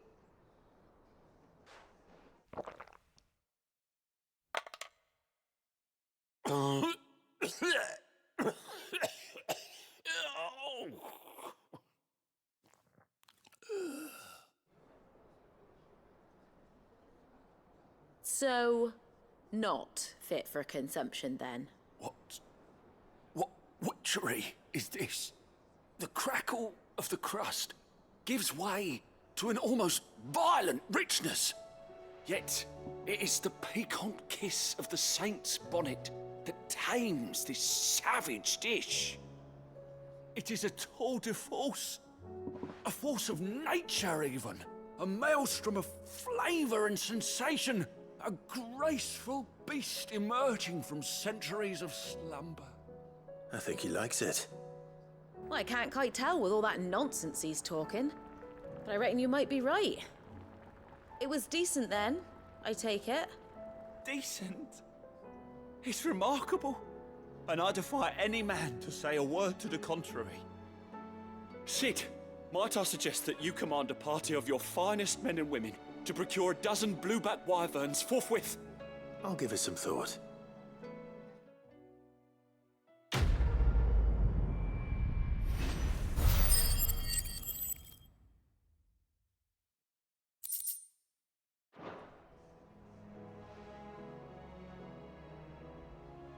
Is everything all right, Goots? You seem more discomposed than usual. Oh, I don't know what that means, but I'm in a bit of a muddle. Oh, I think Nan might be in trouble, and she's... It's all right. You can tell me. Oh. There was a trader came by. One of our usuals, like. Said he'd heard some rotten rumours about her down Dalimil way. Folk are saying she's been selling to bandits and cutthroats and that. I mean, she's fond of a chance to make a coin or two, aye, but she'd never do business with baddies. Especially not the kind who go hurting people who haven't done out. I wanted to ask her about it myself, but I'm scared she'll give us a tongue lashing. She'd never give your tongue a lashing, though, would she? Don't worry. I'll speak to her. Oh, thanks, Clive. You'll let me know what she says, won't you? Of course. I'm sure it's all just a misunderstanding.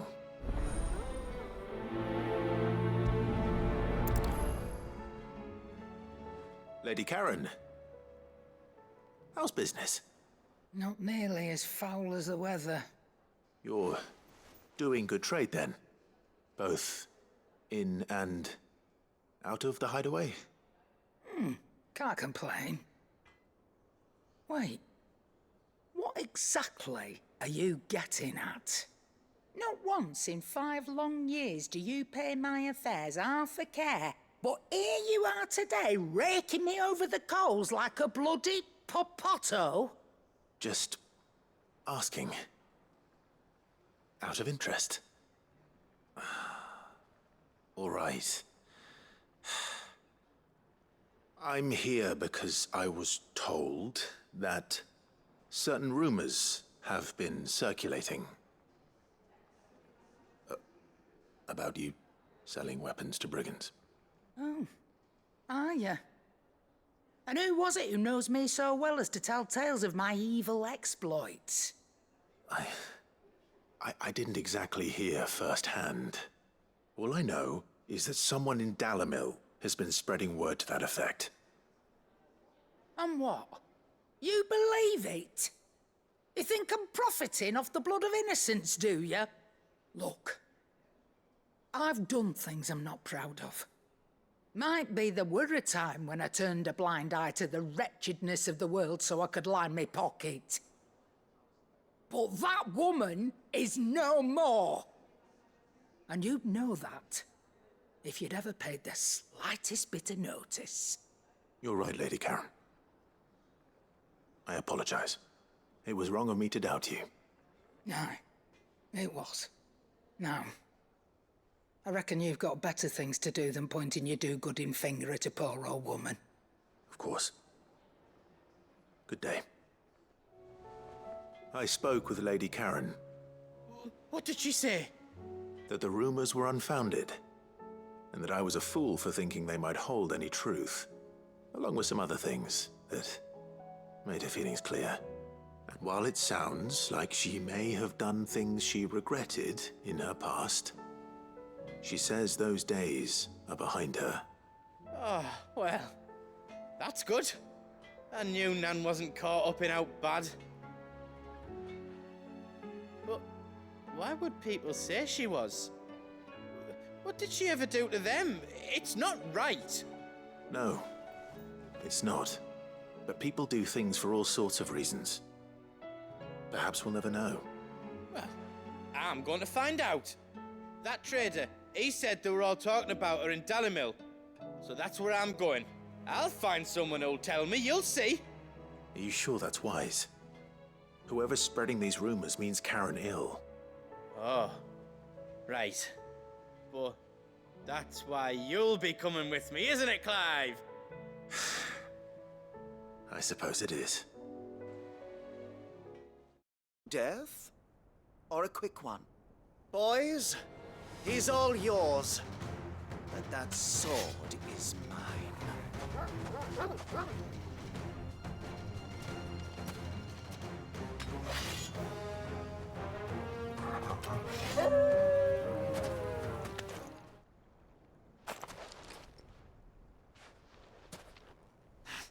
Oh, you've done it now. Go on. Tell me what I've done. When the Borgwyn finds out you've killed his men, he'll have your head. He only wanted that bull of a manservant, the dim one always clinging to Karen's skirts. You weren't even supposed to be here. Who the hell are you anyway? What were you going to do to him? The Borgwyn wanted him to get to Karen. I was only supposed to point the lamp in the right direction once he arrived in Dalamil. But then you turned up. Well, go on then. If you're going to end me, end me. You're not worth the effort. Now be gone, before I change my mind. Fucking coward! I need to find goods. Right now.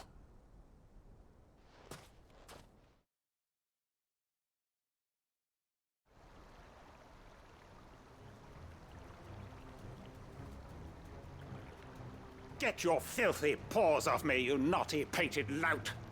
Stop calling me names! And stop spreading them horrible lies about Nan! Well, that will be easy enough. For they are not lies. Every last word is true. And she must pay for her crimes in blood. Blood? Goose, are you all right? He's gonna kill Nan! He said she had to pay in blood! After what she did, it is only right. She ruined my life and the lives of countless others. That loathsome harpy's very existence is a crime, and I will not allow it to continue. Goods, was it? I have no quarrel with you. Only with your employer. Run along now. You need not pay for her sins. No. No? I don't care what she did. I won't let you hurt Nan. Promise me you won't hurt her, or I'll kill you myself! Goots, no. Enough, all of you!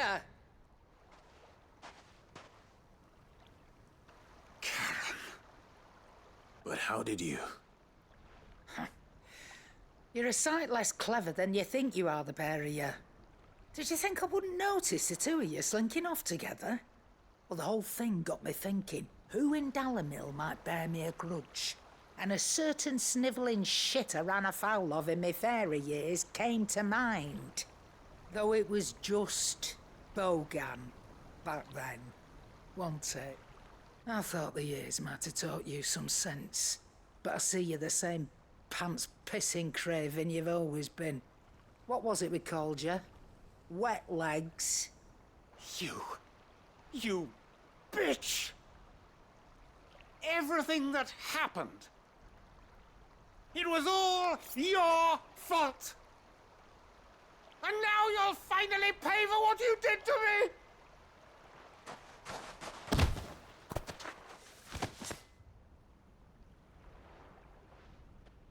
Goots, you...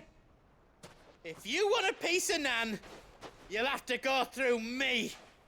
Fuck! You great galoot. Out of the way, I can handle this myself. So, wet legs, you remember what you told me when we last met? An eye for an eye. Wise words, Sam. Wise words. And now, it's time to collect.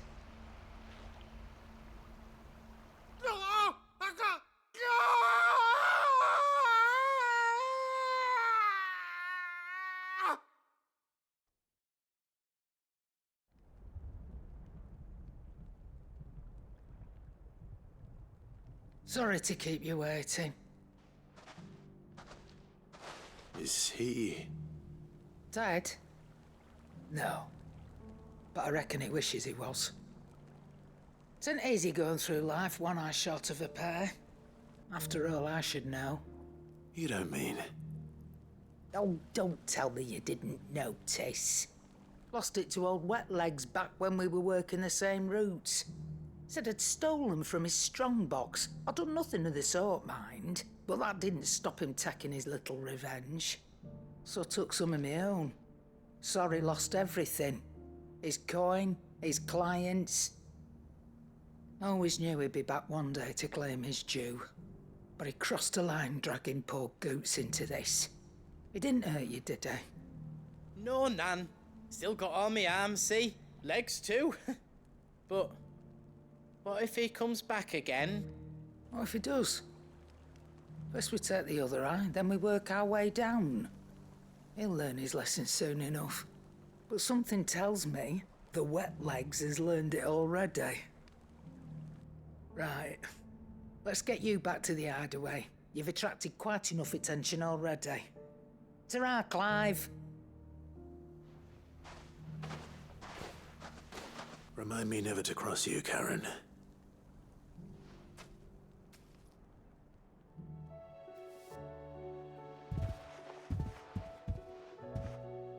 Nothing like a dish of cold vengeance to foul the gut. I'm sorry, Nan. I didn't mean to make things worse. I just thought I had to protect you. Like you've protected me. Aye, well, someone had to. Your parents certainly didn't give a whit for your well-being. Reckon the both of us would be worse off if I'd not taken you on. You've always been me right eye, Goots. And I'd have you stay that way. So don't you dare go looking for trouble again. Well, I will. If you ever need help, I'll do it again and again, and you can't stop me. Why, you big lump. Fine. Play the hero if it makes you happy. Thanks, Nan. I won't let you down. There's nothing he wouldn't do for you. That's as maybe. But if he's ever to make his own way in life, he'll need to start looking out for himself as well. Till then, he'll need people to watch his back, just like you did in Dalamil. Don't think I didn't appreciate that. Of course. His family. Stop it. You make me one good eye, mister. I don't go thinking that'll do you any favours. A potion today'll cost you the same as it did yesterday.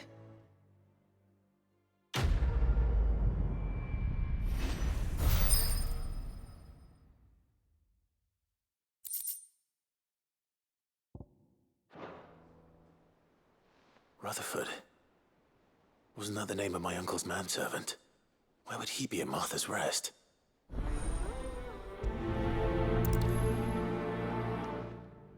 It is you. Then you received my letter. I am Sebastian Rutherford, Chief Steward of your Lord Uncle's estate. Of course. We met once before. Yes, my lord. Thank you for coming. And what was so sensitive that you couldn't put it in writing? 1,000 apologies, my lord. I did not mean to offend. I merely... It's all right. Continue. I am here at Martha's Rest, at the behest of your Lord Uncle, tasked with learning what I am able of the realm's current state of affairs. And what I have learned is grim. The fall of the Mothercrystals has left Storm in a state of utter disarray. The subsequent darkening of the heavens has only made things worse. Akashic attacks, once unthinkable, are now commonplace. The gears of governance have ground to a halt, and without a steady hand on the tiller, the realm threatens to drift into utter chaos. Your Lord Uncle, however, believes there is a way to avoid this fate, and is determined to see it set in motion. That sounds like quite the undertaking. It is. Hence my having enlisted the aid of several colleagues serving the 7 high houses. Alas... Alas? I have lost contact with 2 of those colleagues already. They are both able-bodied and trained in the sword, Yet in these dark times, even that may not prove sufficient to keep a man safe on the road. So you want me to find them? I'll need to know where they went. One I sent to investigate the Republic, the other the old Imperial capital of Oriflamme. That doesn't exactly narrow it down. I suppose I'll start in Dalimil and work my way east. Thank you, my lord. I shall pray for your success and safety. It's not going to be easy finding one man in an entire republic. Let's hope someone here's seen something. I don't see your master here, so you can start by giving us all the coppers in your purse. I already told you, I have nothing. Then maybe we'll take that pretty outfit and the steel you're wearing. Please! These men are trying to rob me! I'll deal with this. Thank you. You that one's master, then? If you'd kindly pay the coin he owes us, we can pretend you didn't draw your blade on Republican soldiers. Or you can go back to your garrison and I won't report you to your captain. Oh, you're more than welcome to. He hasn't had many visitors since we slit his throat. I'd expect as much from Hugo's faithful, but these were men of the fist. Much has changed in the Republican army since they lost their rock. You've seen this kind of thing before, then? Many times. I was sent here to observe the situation. You're one of Rutherford's men. He sent me to look for you. Well, then you have my thanks. I fancy I could defend myself against one, perhaps two, but a whole regiment. I arrived in Dalimil several days ago, but when I called upon the captain of the local garrison to make inquiries, his men confiscated my effects and locked me in a cell. The captain is no more, and his men make the rules now. Fortunately, I was able to bribe my way free, only to be stopped again by those soldiers you so kindly dispatched. What of the Fist's central command? Surely they wouldn't allow such lawlessness amongst their ranks. I would imagine they are unaware of it. Most of the army has fallen back to the capital and hunkered down behind her walls. Those who weren't recalled now rule the fringes unchecked, answering to no one but themselves. Then it's worse than we imagined. You should return to Rosaria. It's not safe here. I'll find a caravan heading north. You won't mind if I borrow one of these soldiers' coin purses?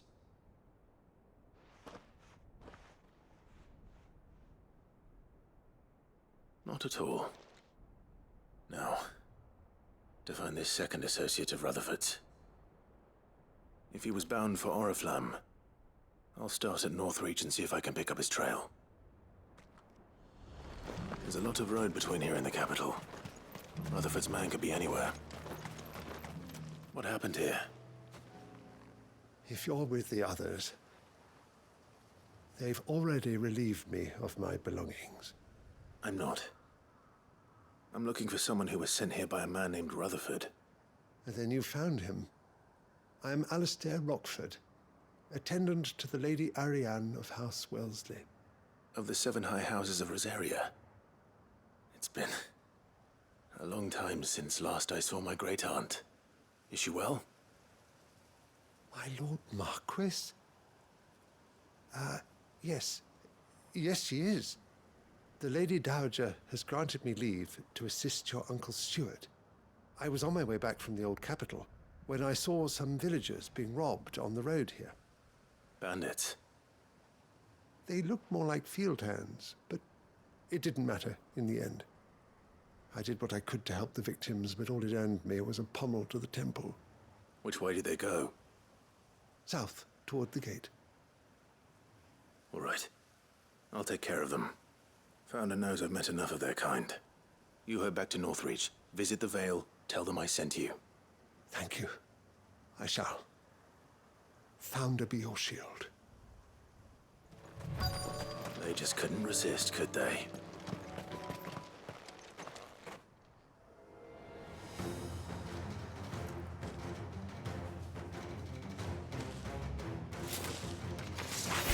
This one's ours, pretty boy. Make for the town while you can.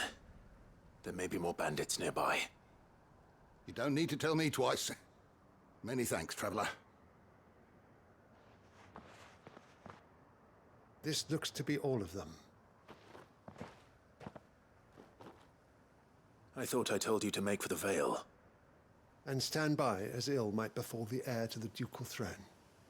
It's just Clive, and I'm fine. Which is more than can be said for you. I will survive. Strange that the garrison wouldn't intervene in such a brazen attack so close to their gates. The garrison have their hands full inside the city. Some days they don't even send out patrols. There are few hands left to work the fields, and even fewer to transport the grain.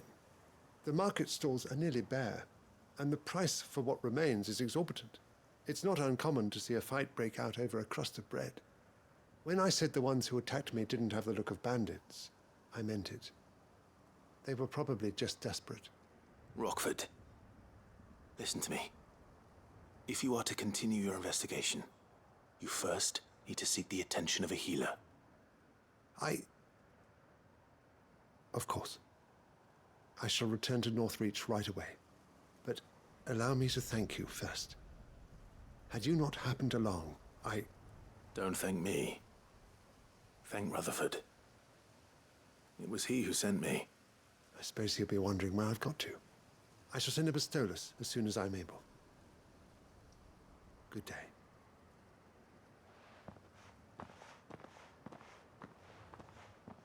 My uncle certainly has his work cut out for him. If it isn't already too late. I should go and tell Rutherford that his colleagues are still in one piece.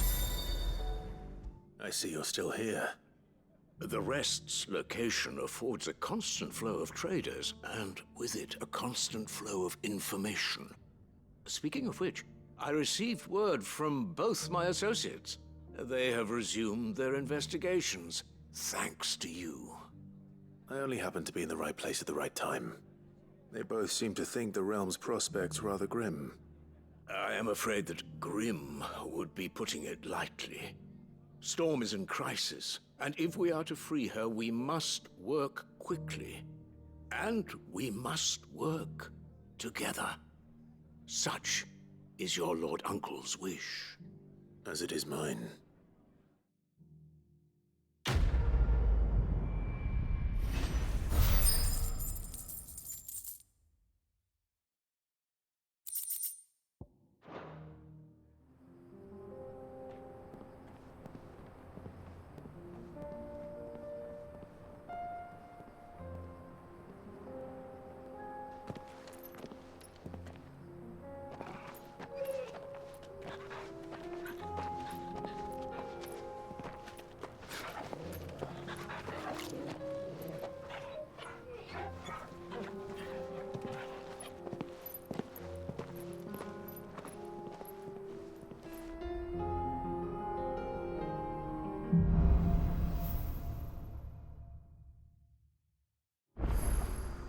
It's like a dream. The four of us out walking like we used to. Enjoying this, are you? Gav and the others could be in danger as we speak. You're right. I'm sorry. Yote is a fine scout. If Canva was attacked, she will already have begun gathering information. Tabor isn't far. We should pick up the pace. We can use the ruins to cross the ravine. Assuming they will allow it, the Echoes have a will of their own.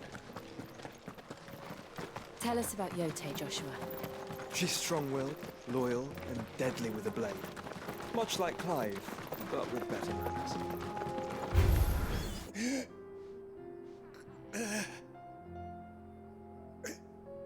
You're injured. What happened here? Where are your comrades? The aether flood up ahead. It swallowed our camp while we slept. My own men did this. Turned every last one of them. There's a village not far from here. Tabor. The people were kind to us. It's only a matter of time before they won't stand a chance. We can't let those monsters reach the...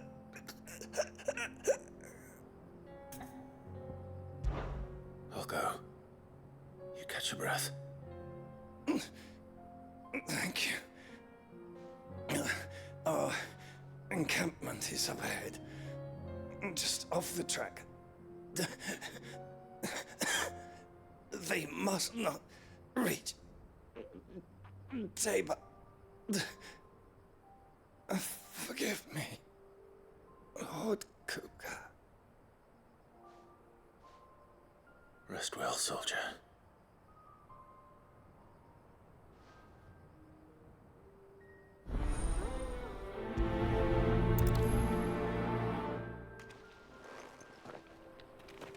You said the encampment was close. Let's hope the Akashic are still there. Another ether flood. They're everywhere now. We can't go around it. Then we'll just have to be careful. Is someone there? Please, I can't move my leg! That doesn't sound like an Akashic. You're with the battalion? I am. I heard the fighting. Are the others? Taken care of. One of your brothers in arms told me what happened and asked for help. Another survivor? Where is he? Tell me. His wounds were too deep.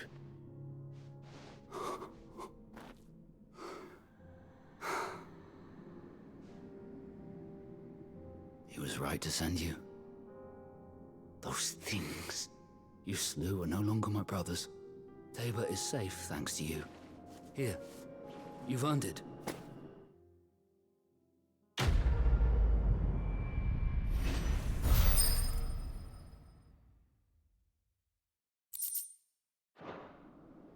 You seem familiar.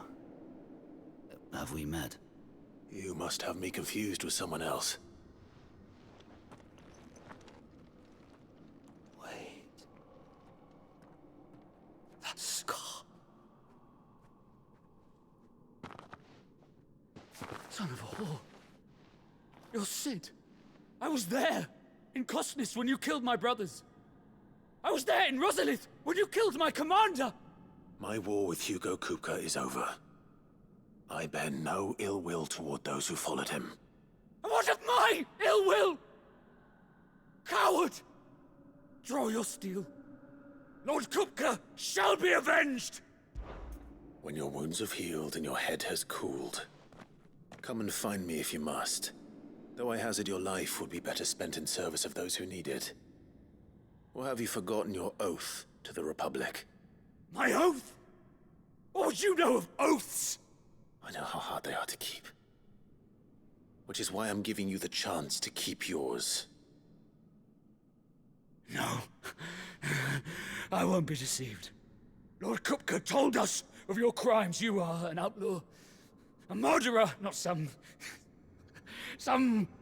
man. Like you or anyone else. I am nothing like you. But if you're not gonna kill me, then go. Leave! Just know that I will find you, Sid. Someday.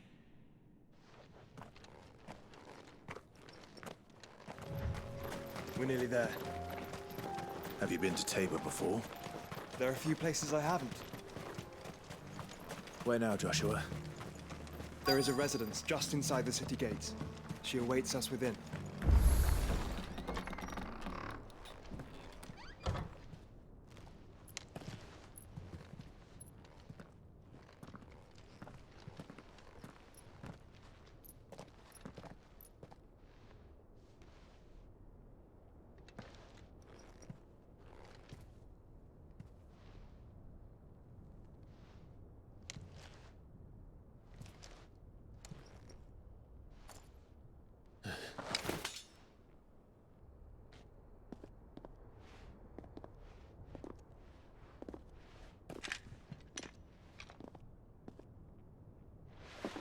My Lord Marquis, it is an honor.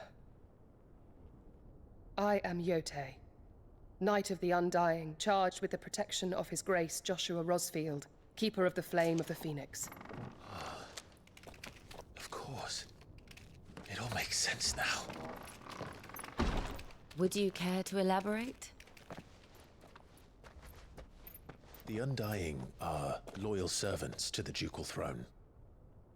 Or more specifically, to its heir. They have served our family for generations, albeit from the shadows. Since their inception, they have been tasked with the preservation and enactment of the rites of ancestral communion. After the events at Phoenix Gate, it was the Undying who delivered me to safety. And since the day I left Rosaria, Yotei has been my constant companion and protector.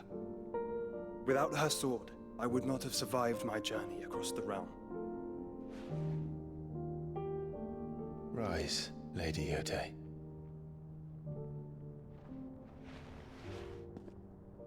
You saved my brother. I owe you a debt I can never repay. I but did my duty. Come now. Tell us what you've discovered. Your Grace. It is as you feared. The vessel we spied off the coast of the Crystalline Dominion on the night of her fall. It was the Einherjar. Beyond any doubt. The Black Galleon. Joshua, the Einherjar is the Royalists' flagship. What business would they have in the Dominion? Upon learning of Waloed's involvement in recent events at Drake's Fang, I sensed the malign influence of Ultima, and bid Yotei and the Undying look into the matter. We have reason to believe that the Black Galleon weighed anchor shortly after the fighting began, and set a course due south. For Canva. Then it is Waloed Knights who besiege the cities. What is left of them, yes. And the Black Galleon sails at but one man's behest. Barnabas Tharm.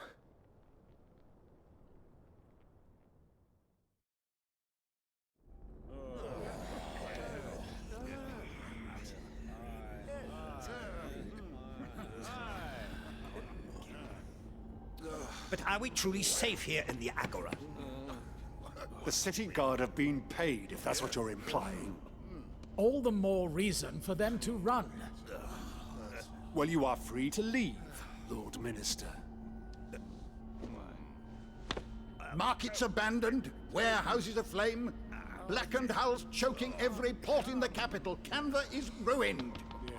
The realm teeters on the brink of chaos, and all you can think about is commerce! Forgive us. We were not aware Dhalmekia now subsisted on charity. How dare you!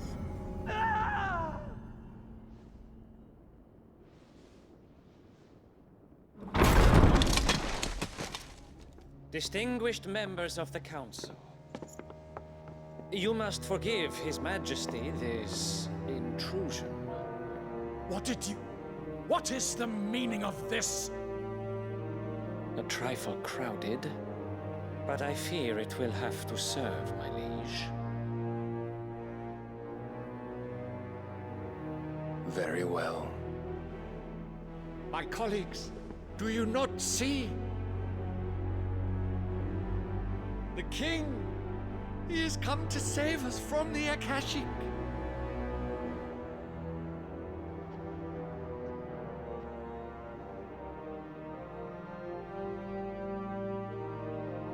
He is a gift from the heavens, divine intervention, our very salvation. And of course, if it is compensation he requires, we would be most willing to negotiate a fair price for services rendered. Fools! Your ignorance unbecomes you. Your Majesty, correct me if I'm wrong, but I would swear that the fiends washing the cobbles of Canva with the blood of her citizens wear the colors of Waloed. Ha! So you do not deny it. Guards, fetter them, and see our guests to the dungeons!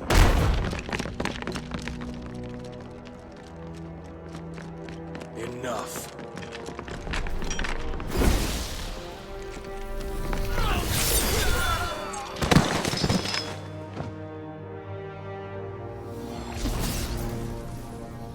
Pathetic creatures.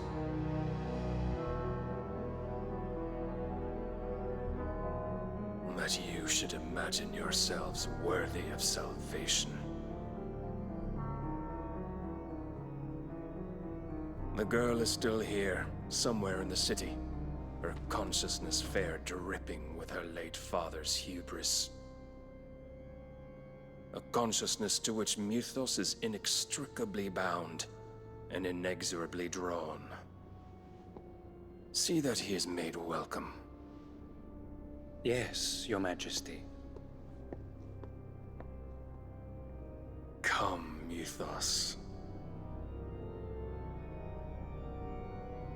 Surely the prince's light cannot have sated you.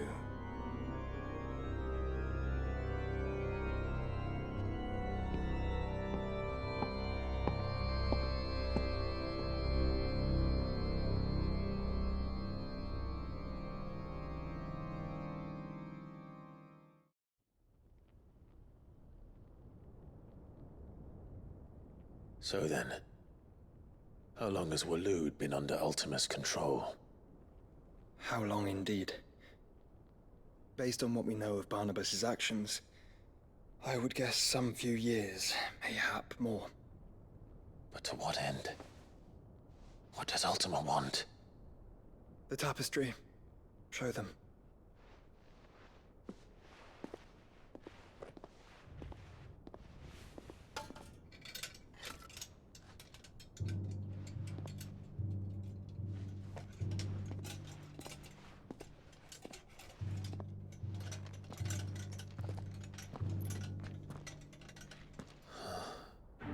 By the flames. Phoenix Gate, Drake's Breath, and now here. But what is it? It is old, ancient, even. Naught remains of the faith it represents, save what can be gleaned from the image itself. None could tell me what the one in the apothecary meant, even the Undying. But I believe it may be the key to discerning Ultima's purpose. That figure in the center, the one beneath whom the Eikons congregate, that I believe to be Ultima. He is a god, or at least godlike. His very existence beyond our ken. The Eikons, and by extension their dominants, are meant to be his subjects, and while some, like Barnabas, have accepted this role, others have rejected it. Like you, Clive, which is rather inconvenient, as it appears he needs you most of all. And gods don't like to be disobeyed. No, I don't suppose they do. Clive, may I tell Yote of the lake? By all means. Yote, I will be accompanying my brother to the Free Cities. Whilst we are afield, I would have you watch over those Clive has made his wards. Omielos delan tuisag ilith. Though well concealed, the hideaway lacks trained fighters to defend its occupants should they be discovered. But it is my duty to... As it has ever been my brother's duty, remember. If that is your wish, Your Grace. But please be safe. If aught were to befall you, You have my word.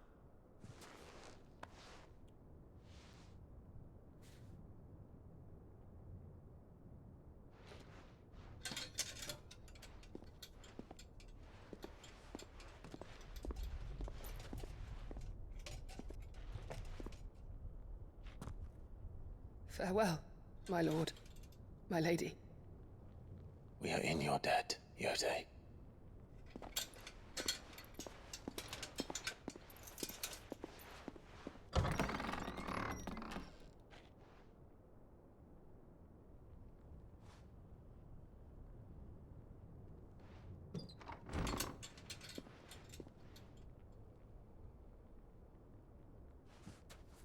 Let's find our friends.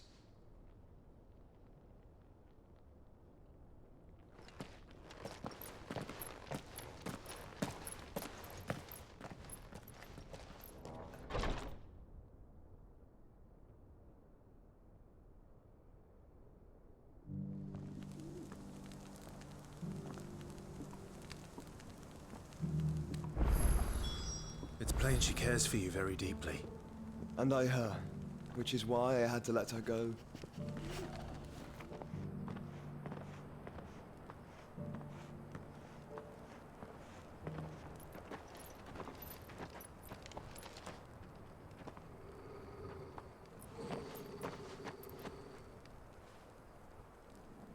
Cyril. How fares the search? Well, Your Grace, my report shall be with you ere long. Ah, yes. Yotei is otherwise engaged, at my behest. And the duty of wardenship? Fulfilled. For as you see, I've been reunited with my first shield. I am Cyril, Knight of the Undying and bearer of the Burning Quill, charged with chronicling the mortal deeds of His Grace, Joshua Rosfield, Keeper of the Flame of the Phoenix, and rightful Archduke of Rosaria. I entrusted Cyril here with overseeing the investigation into Ultima's origins.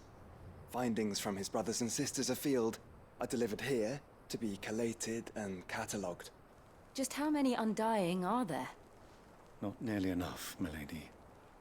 Yet we are glad to give our all in service to the Phoenix. Such is, and has ever been, our creed. I see. You have your associates, I have mine. But you may now think of them as ours. That won't be a problem, will it? The Phoenix is our sun, and we but the shadows that quicken in his radiance. It is from the darkness that we serve, both him and now you.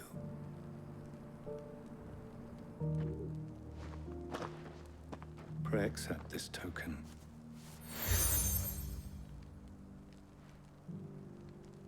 For as long as you bear it, members of our order will reveal themselves unto you.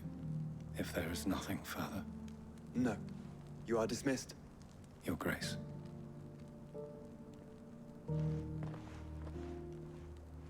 To Canva, then.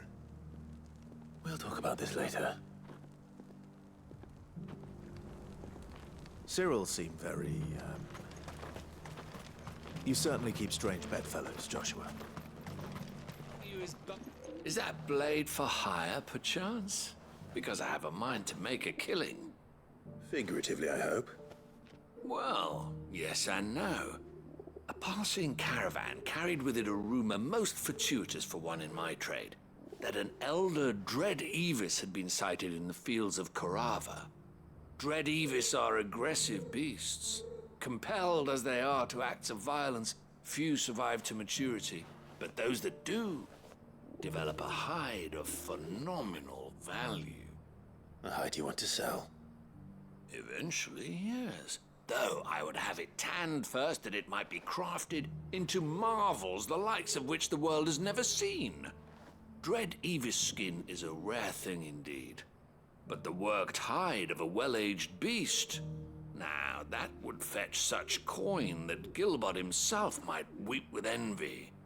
Bring me that beast's skin, and I will share with you the bounty of our combined labors. All right. I'll hunt your Evis. Of course you will. When one lives in such troubled times, it is a fool who lets opportunity slip his grasp. Leave Tabor through the east gate, but take the path that branches west. Once you reach the checkpoint at Tovany, you are a mere stone's throw from the fields of Korava. I eagerly await your safe, and above all, triumphant return.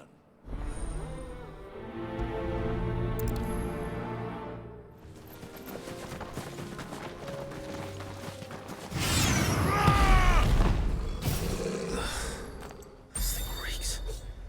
The sooner it's off my hands, the better. Here's your hide. As requested. I worried you might never return. Quickly, let me see it.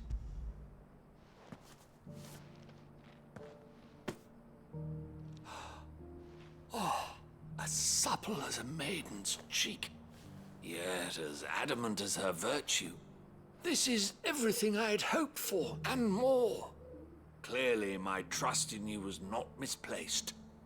You must be a hunter of considerable talent to have bested the beast with nary a scratch. Join me as my honored partner. With my means and your might, we shall be as wealthy as the merchant kings of Zemeckis. I don't plan on making a habit of this. I'm busy enough as it is. Very well.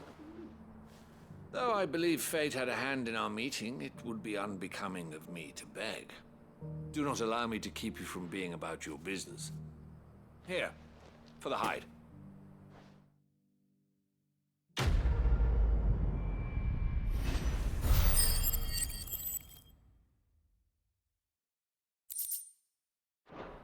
Finally, no one was paying me the slightest heed. Is something wrong? At the university, the students would hang on my every word. Sadly, this far from home, I'm just a vagrant graybeard. The university? You're a scholar. A specialist in ancient cultures. The most accomplished in all Valisthea, some have said. Not that I look the part in these tattered rags. In my heyday, no obstacle could have kept me from my studies. Yet here I am, a wizened windbag, bested by the many steps of Tabor. The answers I seek lying just beyond my enfeebled reach. Would you do an old man a kindness and brave the stairs in my stead? You'll be amply rewarded, of course. Climb the stairs and memorize a few inscriptions for me. Assuming you know your letters, that is. Some courteous soul is rumored to have carved clues to Tabor's rich history into stones dotted about the village. 3 of them, to be precise. 1 each to the north, south, and east. I'm here in the hope that those carvings might shed light on a riddle I've been pondering for some time. Namely, the otherwise undocumented origins of Tabor's unique people.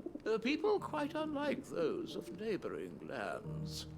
I can't promise I'll remember everything perfectly.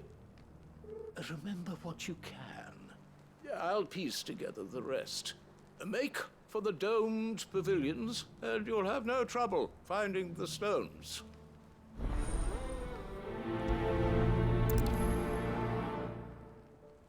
Farmers must have settled here in Tabor. What golden plains might the wanderers have called home, I wonder? No history would be complete without mention of the Mothercrystals. I should speak to the old scholar before I forget everything I've read. The engravings were in good repair, considering their age. Oh, would that I could have seen for myself. Come, don't tease me now. What did you learn of this place and its people? Let's start with the engraving to the south, shall we? What did it say? Guardians of the Crystal, the first stones of Tabor. Sacred hold thy noble blood, till ends the mother's labor. I'm pretty sure that was it. Fascinating. It would seem the founders of this city were descendants of those fallen charged with protecting the Mothercrystals. But whatever could have driven the Guardians so far from their sacred charges, I wonder? The engraving to the north is next, I think. Wanderers of the Golden Plains, lay your roots in stone. With pride recall thy noble past, and make these rocks a home. Or, I think that was it, at least. No doubt you're right. There are vestiges of nomadic customs in Tabor its guardian roots could never account for. This is proving most enlightening. Now, for the final stone. Children of the hunters, now tillers of the land, reap her promised blessing and give praise her gracious hand. That's all three. And so, we add primitive farmers to Tabor's founding peoples, the final piece of the puzzle. 3 engravings, 1 for each of the 3 peoples to have settled Tabor in ancient times. Guardians of the Mothercrystal, wanderers from across the plains, and last but certainly not least, hunters turned farmers. Little wonder it was so difficult to trace the roots of Tabor's culture. Those roots reach down through 3 distinct traditions. Nonetheless, one cannot help but wonder why this fact is not better known among scholars, given that the stones stand here for all to see. Too many stairs, perhaps. Ha! Too many by far. Here, and thank you.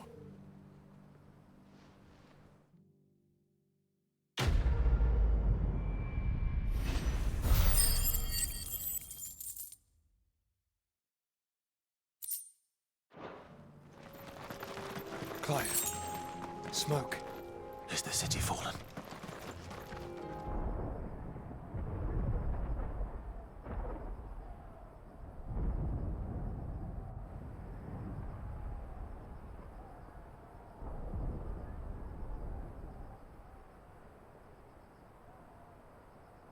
The free men are still holding their own, then. Do we have any idea where Gav and the others might be? There's a warehouse near the docks where we agreed to meet if there was any trouble. We should hurry.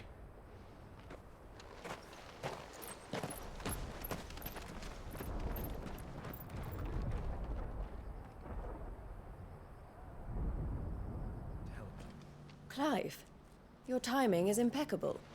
It just so happens that right at this very moment, we're in need of someone with your talents.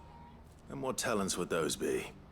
Why, your fearlessness, and your skill with a blade. I'm listening.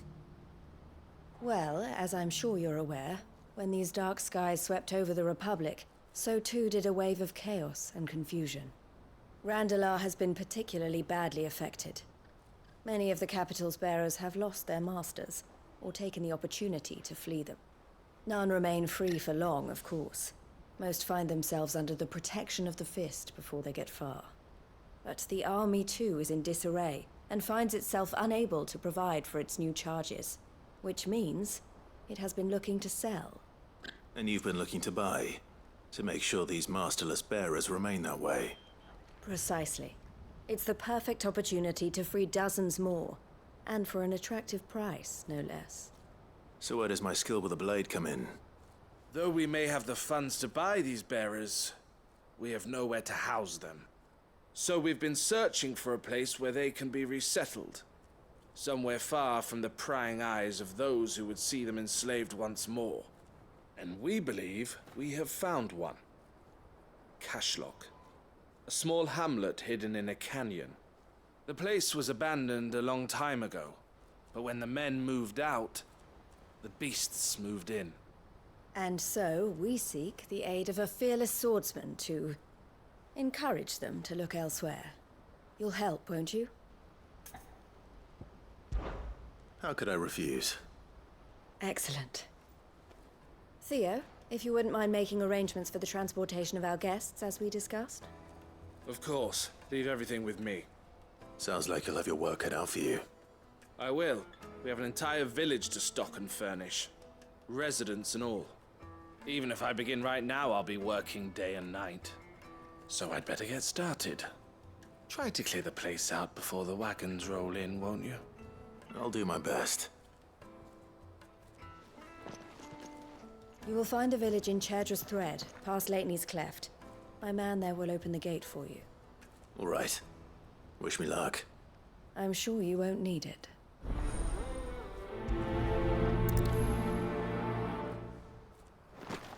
I think that's the last of them. I think you're right. Let's head back to Boklad. Something the matter, Theodore? Quiet. Those are our terms. I trust that you will give them your full consideration. I shall. Thank you.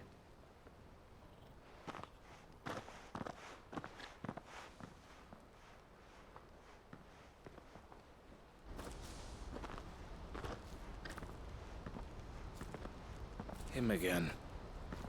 Someone you know? Yes. And, no. But enough about him. How did you fare down in Cashlock? It's done. The village is safe now. You made quick work of it, as always. I should go and let Eloise know. Don't let me keep you. But Clive, don't tell her I was watching her, will you? She'll only get upset. I'll explain everything once you've finished with your report. All right. We'll speak then.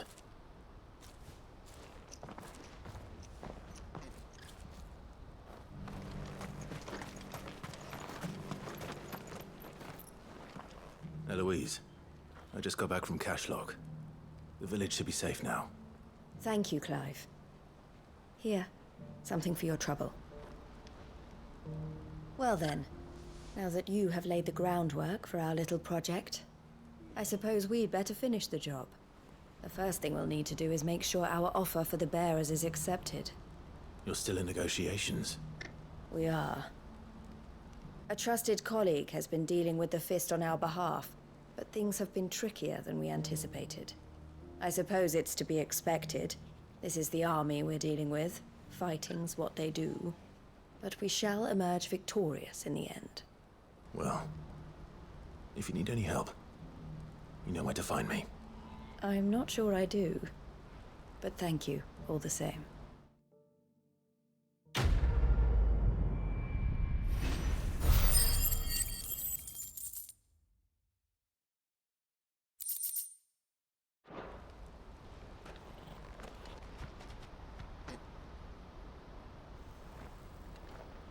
Ah, Clive. You wanted to talk? The man I was watching earlier, the one speaking to my sister. He represents the Silver Peak Consortium. It's one of the bigger trading houses.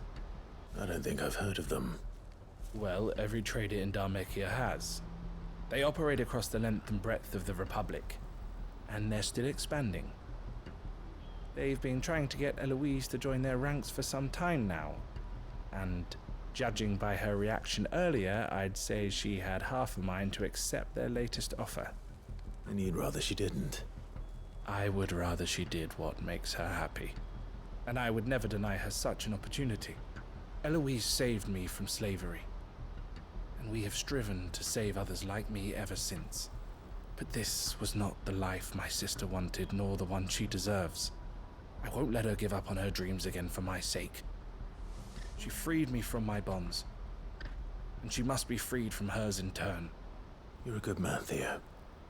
I have always been grateful for what my sister did for me, and I want to repay the favor by letting her live her own life. But each time an opportunity to do just that arises, she turns it down. For my sake. She loves you. And I love her. Which is why I want this time to be different. To show her that I don't need to be watched over anymore. Though I'm sure I'll still need some help from time to time. I trust that I can count on you. Always. Thank you, Clive. Well then, I had better get back to work. These bearers aren't going to move themselves. That's a job for the Crimson Caravans.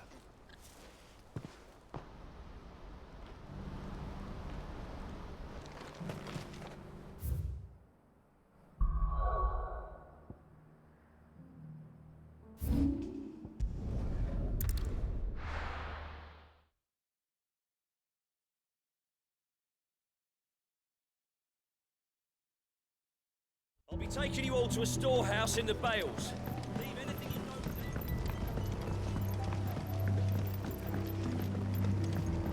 know. You know what you have to do. Clive, I fear that I must bid you farewell. As you know, our time grows short. The Lord Chief Justice's vultures are circling. We must strike now. Before we part, I want you to know that, though I may not always have been your most vocal ally, I trust you, as I trusted your predecessor. Thank you. I appreciate the sentiment, and I understand more than anyone how you feel. But is revenge really the answer?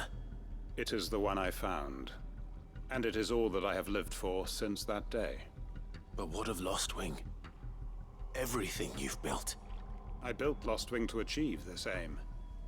Once it is done, the village will have served its purpose. My comrades and I are sure of our cause, and we shall fight to the last, come what may. But there are those among us who cannot fight. Children, the elderly, bearers afflicted by the curse. I would place Lostwing in their hands, if I thought it would do them any good. But a village home only to the frail and the infirm is not likely to stay a safe haven for long. And so, Clive, I find myself turning to you once more. Will you take them to your hideaway, that they might live even should Lostwing die? I will. Thank you. I will not have it said that I did not see to the well-being of those who rallied to my cause. The people I speak of have withdrawn to Gotan's Bales, away from danger in case the Black Shields strike. Understood. I'll make sure they get to the hideaway safely. Then the last of my preparations are complete. Fare you well, Clive. And may Griga guide us. All of us.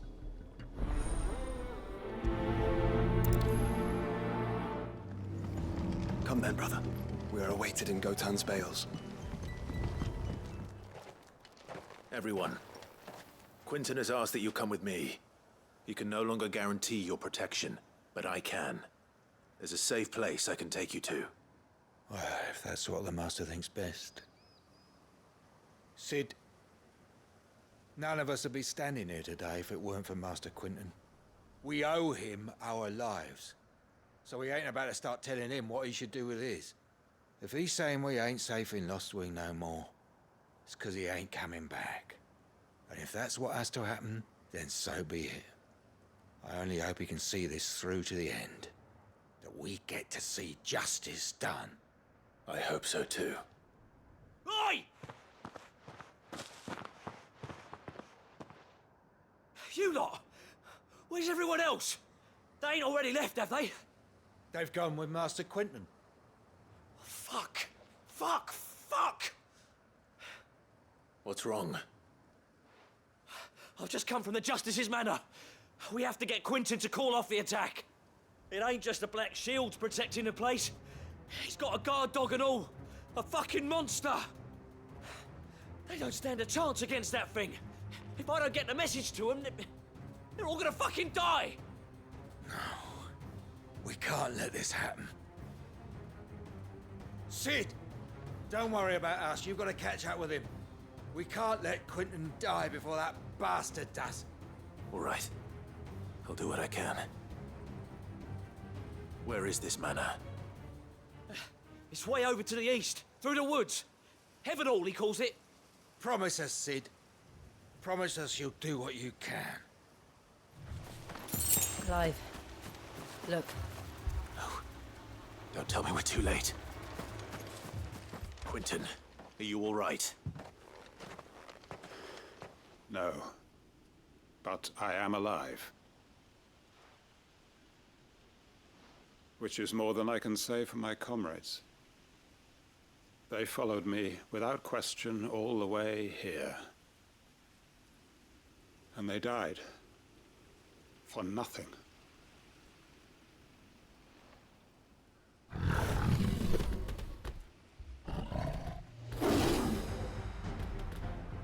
This must be the guard dog. Quinton. I'll hold it off. You go. But... your comrades didn't die for nothing. They died for you. Don't let their sacrifice be in vain. I won't. Come on, then. arrived earlier.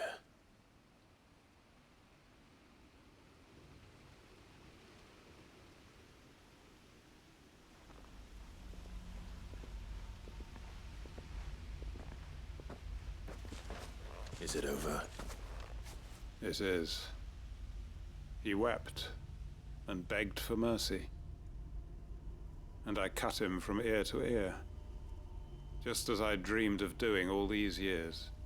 All my plans, building a haven in Lostwing, freeing bearers from their chains and recruiting them to my cause. It was all for this. But what is this? Justice. My faithful comrades. All those lives lost, so that I might take another. Quentin. Master Quentin! Oh, thank Grieger you're safe. You're alive. And so are you. I'm so sorry. I tried to warn you about that thing. And I hate to say it, but there's more bad news. It's Lostwing. It's been flooded. What?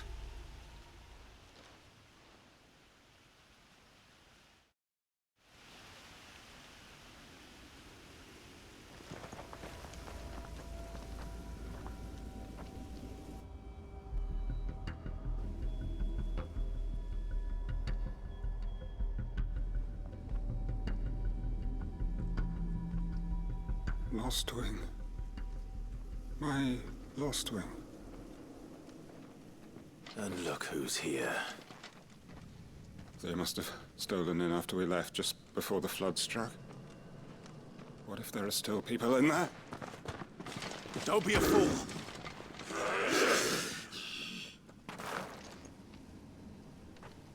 Damn it. I need to find Quentin.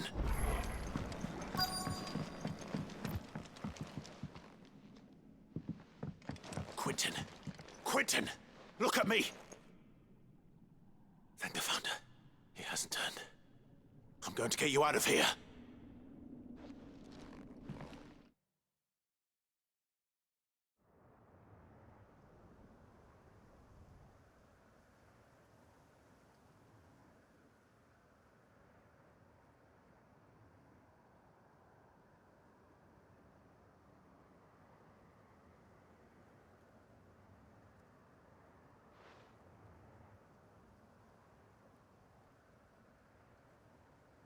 Welcome back to the land of the living.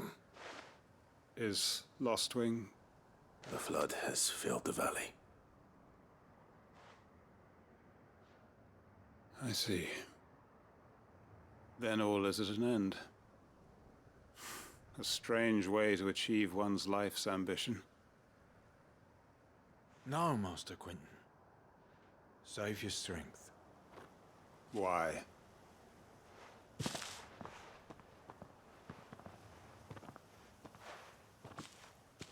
All that I strove for is gone. Only emptiness remains. I have nothing left to live for. What the heck are you on about? You've got us, ain't you? Don't try telling me you only freed us so you could get revenge.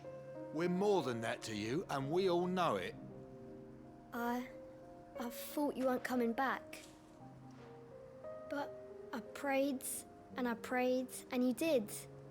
There's got to be a reason for that, right? Can't we just go back to how it was?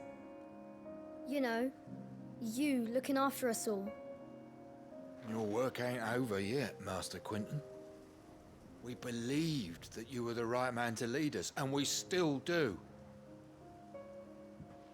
Your village may be lost, but it seems your people aren't, so long as you remain to guide them. But why? After what why would anyone follow me? 'Cause we're family, aren't we? Family? Yeah, and all our comrades who went with you, they felt the same. Lostwing weren't just a village. It was all of us. It was. And as long as we're still here, it is too. We can start again. Build a new Lostwing. Right here in the Bales.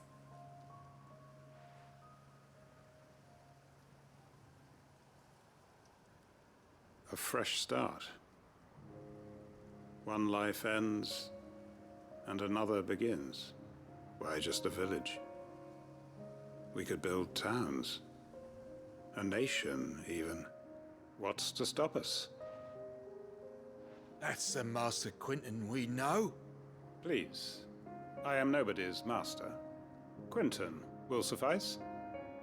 After all, we are family.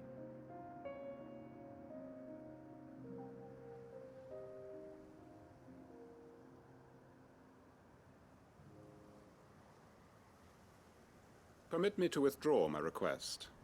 I will no longer be needing your help in looking after my people. I'll pretend you never asked. But you must be rewarded for your efforts on our behalf. You saved my life twice over. And more besides. A bottle or two of your finest red will suffice. Of course. Nothing but the best. And I have a feeling that this year's vintage will be the finest yet. If you don't mind waiting, that is. I look forward to it.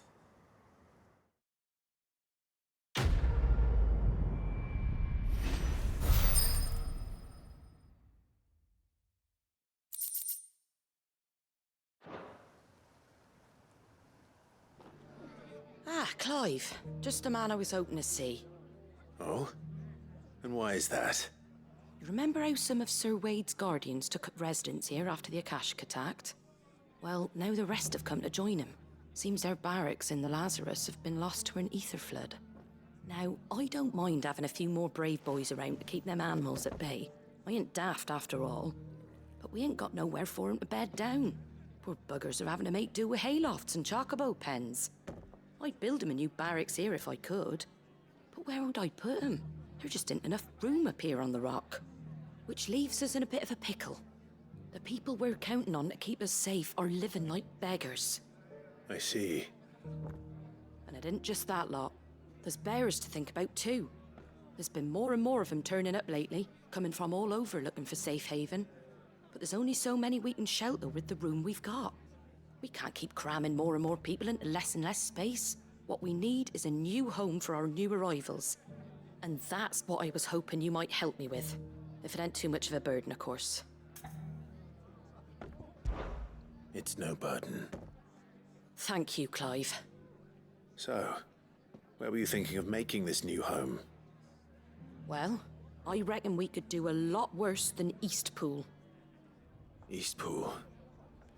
It's been a long time since I thought about that place. It was a tragedy, what happened. And if any of us could have done anything to stop it, we would have. But what's done is done.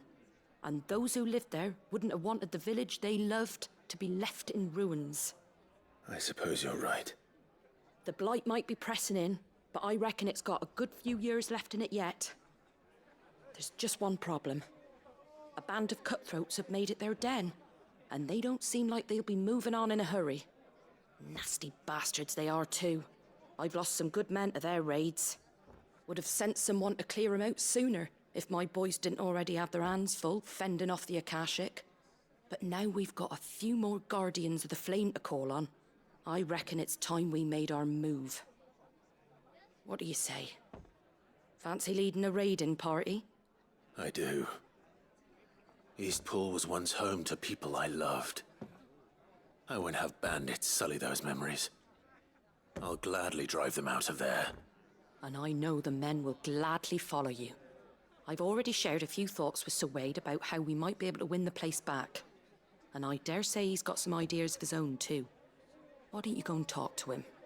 Of course.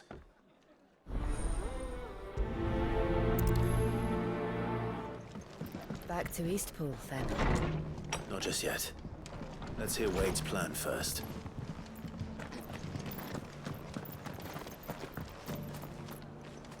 So Wade, it's good to see you well. And you, Lord Rosfield. And you.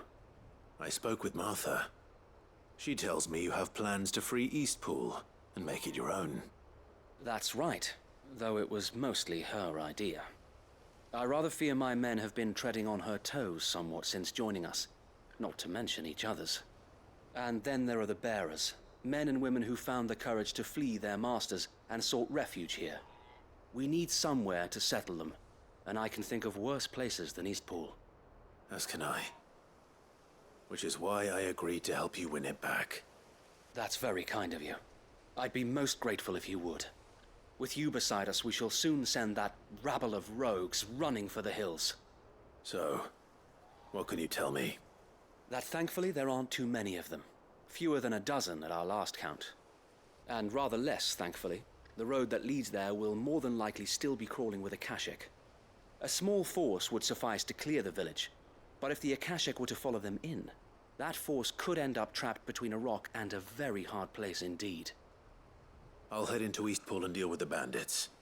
You and the Guardians can stay outside the village and fend off any Akashic who come too close. Make sure I'm not taken unawares. I can't ask you to bear all that risk yourself, my lord. The Akashic are the bigger risk. I can handle a few bandits. Well, if you're sure, I shall summon my men at once. Shall I wait for you here? No need, my lord. You go on ahead. We'll be with you before long. All right. I'll meet you at Eastpool then. We shall see you there. And may victory await our coming.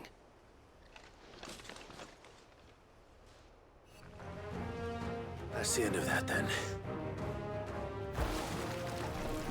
Or maybe not. Any more surprises? I'll take that as a no. Bravo. A magnificent display, my lord. You were watching?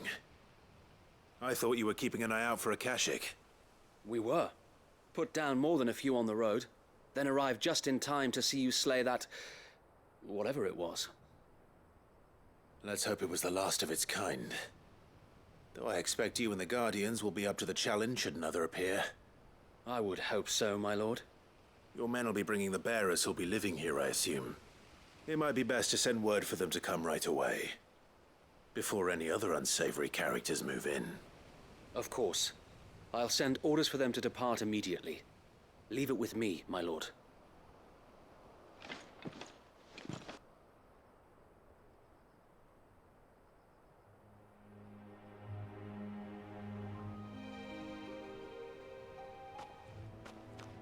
Home. Without masters. No. We're the masters now. Our lives are our own at last. That's all of them. And not a single Akashic in sight. Now to begin the important work of rebuilding the place. It won't be easy. Especially not after 5 years of beasts and blackguards having their wicked way with the place. The masonry might still be sturdy enough, but half the beams are rotted. Those that weren't lost in the fire or burned by the bandits, that is. It'll take a bit of elbow grease. But we'll see Eastpool rise again. Just you wait. So wait. Lady Hannah is buried here. If you don't mind, I'd like Oscar to join the rebuilding efforts. He should be a part of this. Of course. I couldn't agree more. I'll let Martha know that everyone arrived safely. If you need anything more, you have only to send a Stolas. And we will, my lord. Safe travels. Eastpool lives again. Let's go and tell Martha the good news. Ah, there you are. All went well then. Sir Wade told me you got rid of the bandits while his lot kept an eye out. Nicely done. And what's all this about some shape-shifting nightmare showing up? On second thoughts, don't tell me. It'll only give me nightmares of my own. What matters is you did it. And now we can build our new village. I suppose it will be. What will you call it? What else? Eastpool. Sir Wade said it best. There's plenty bad happened to that place, but that don't undo the good that happened there. No need to throw the baby out with the bathwater. Did Wade say that? Well, something along those lines. Anyway, the poor souls might have made it to Eastpool, but their work ain't done yet. So the way I see it, neither is mine. If it's food or lumber or strong backs they need, the rest is ready to provide it. Thank you, Martha. No, thank you. You didn't have to help us. I wanted to.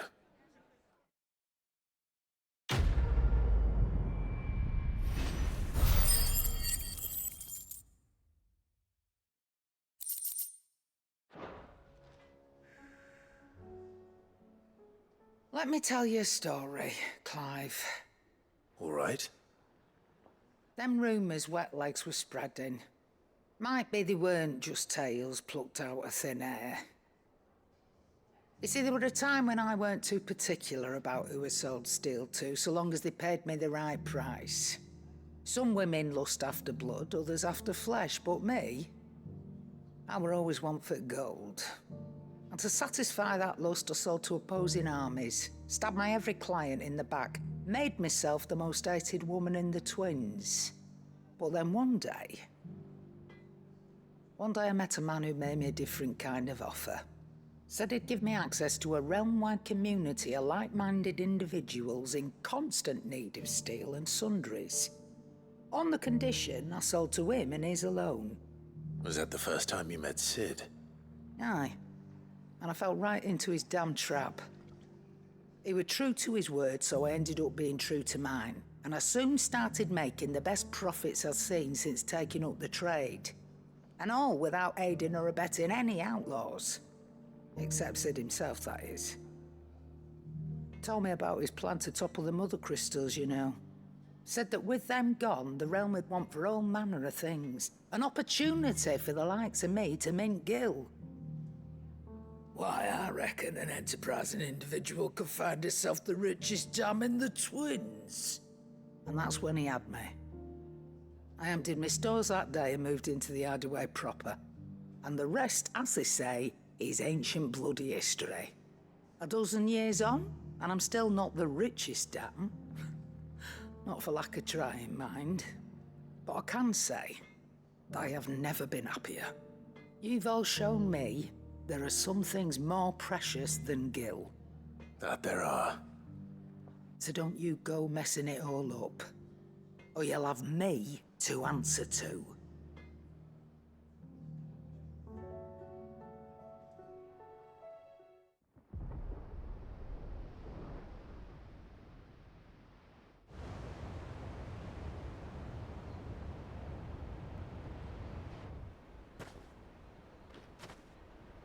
Sounds like thunder.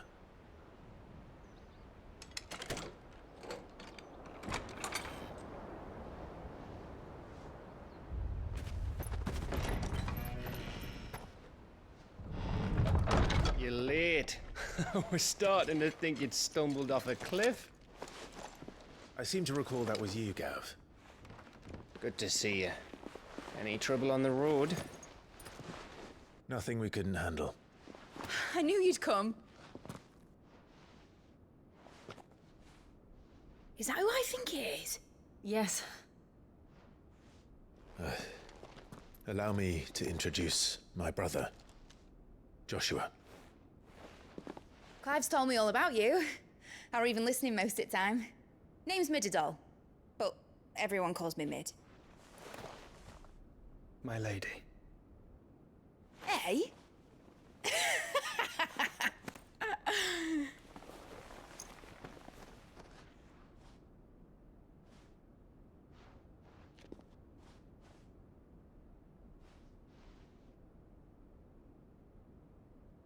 My boy.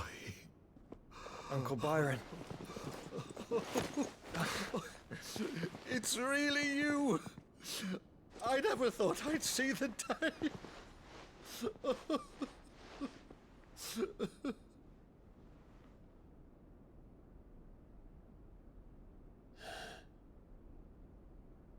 So these Akashic are being controlled? That's what it looked like. Empty eyes, eerie blue glow. No doubt they were turned. But silent as monks, every last one of them. Your man here speaks true, Clive.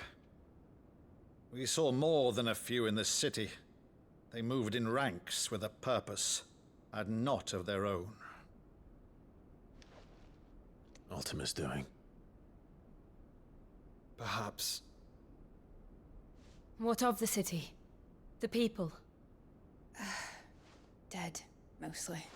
Mostly, but not all. A handful managed to lock themselves in their villas before the Horde arrived. Some in the Merchants' District to the west, and a few others on the far bank.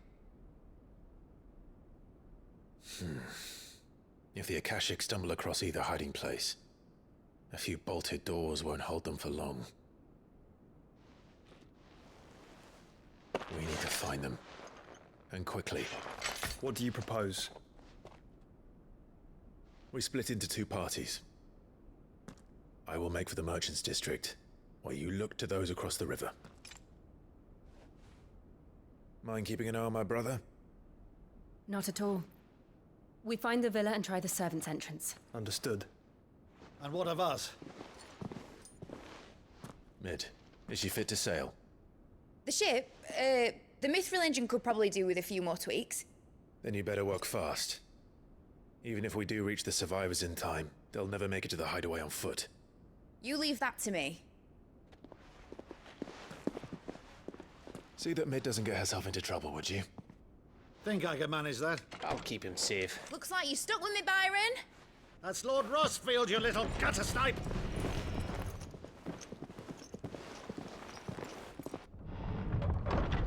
Shall we then? And you keep Clive safe. Be careful. Both of you. You too.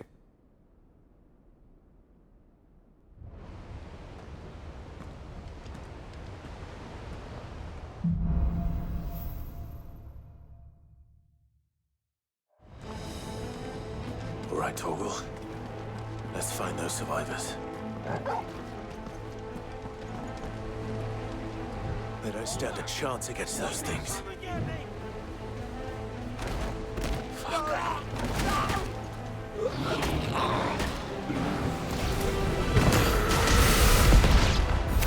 What happened to the Royal Army? There's nothing but monsters here.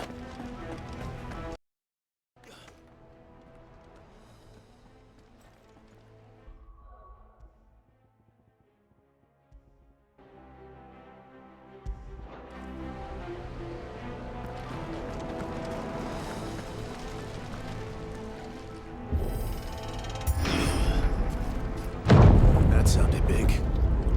Joshua and Jill must be busy.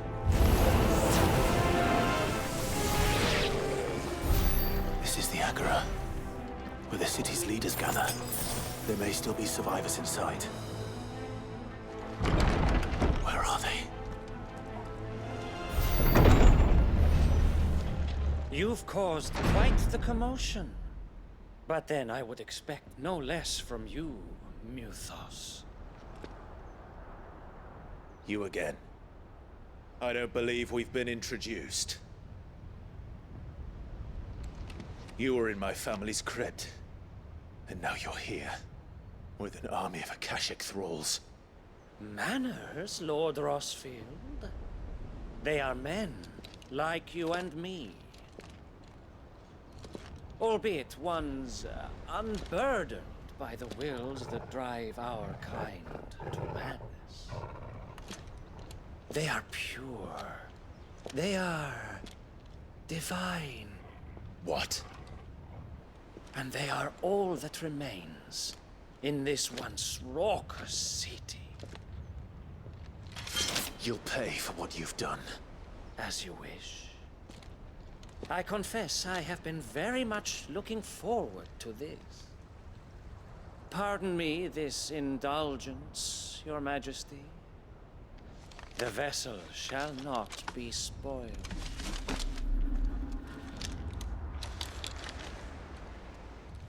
I am Sleipnir of House Harvard, and you will yield. Or not.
will forgive me if my performance seems uninspired.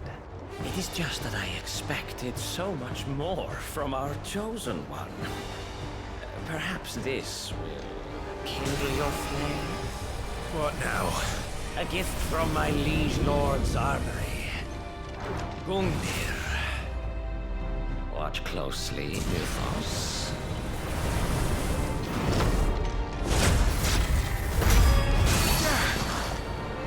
Yes! Yes!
Actually, I wouldn't.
This one.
The vessel is strong.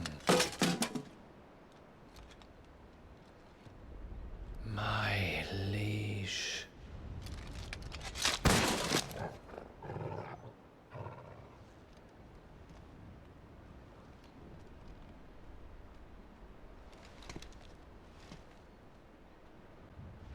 Clive! You're all right. As are you, I see. We are, yes.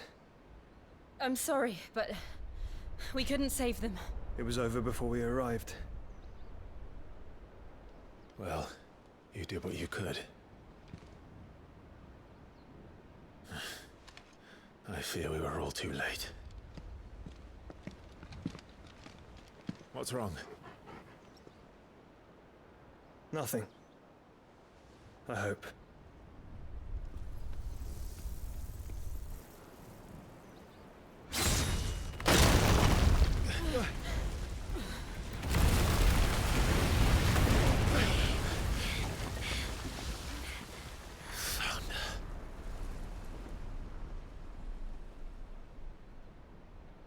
Leaving so soon, Mythos? It's the king. Indeed. You may kneel before Barnabas Tharm, Warden of Ash and King of Waloed. Get back.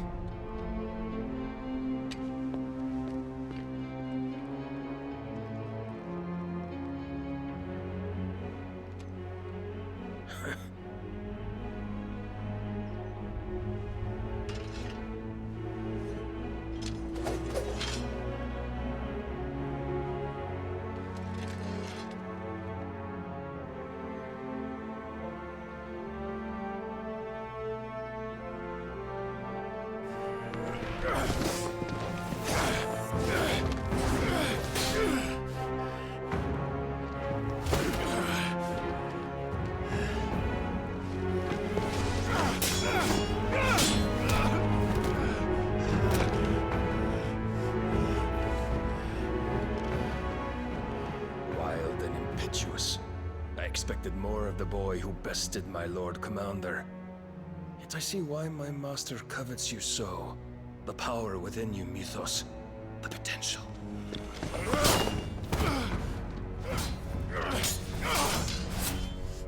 Stop calling me Mythos. But Mythos is everything. The cornerstone of all creation. The Lord's vessel. Your purpose. My purpose? To surrender my mind and body to that thing.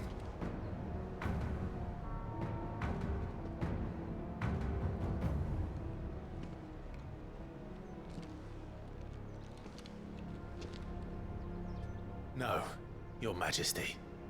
My purpose is my own. I made a promise to my friends, to my people. And nothing is going to stand in my way. You would allow this delusion of free will to bar your path to greatness? Truly, your volition is a cancer. One that must be excised.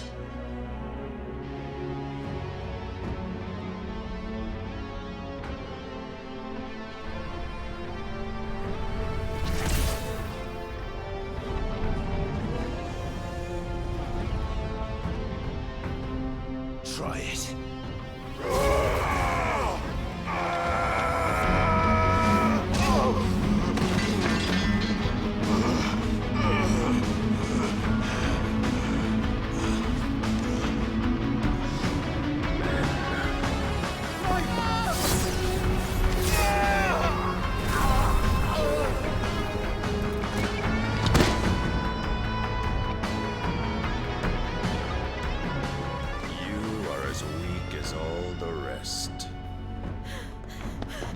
Joshua!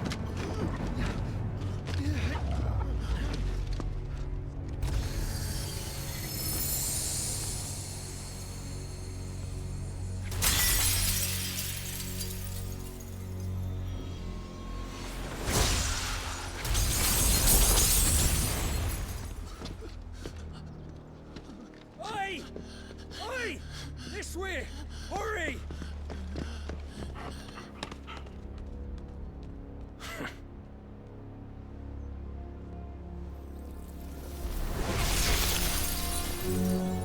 Power beyond reckoning, and they use it as a crutch. Such a waste.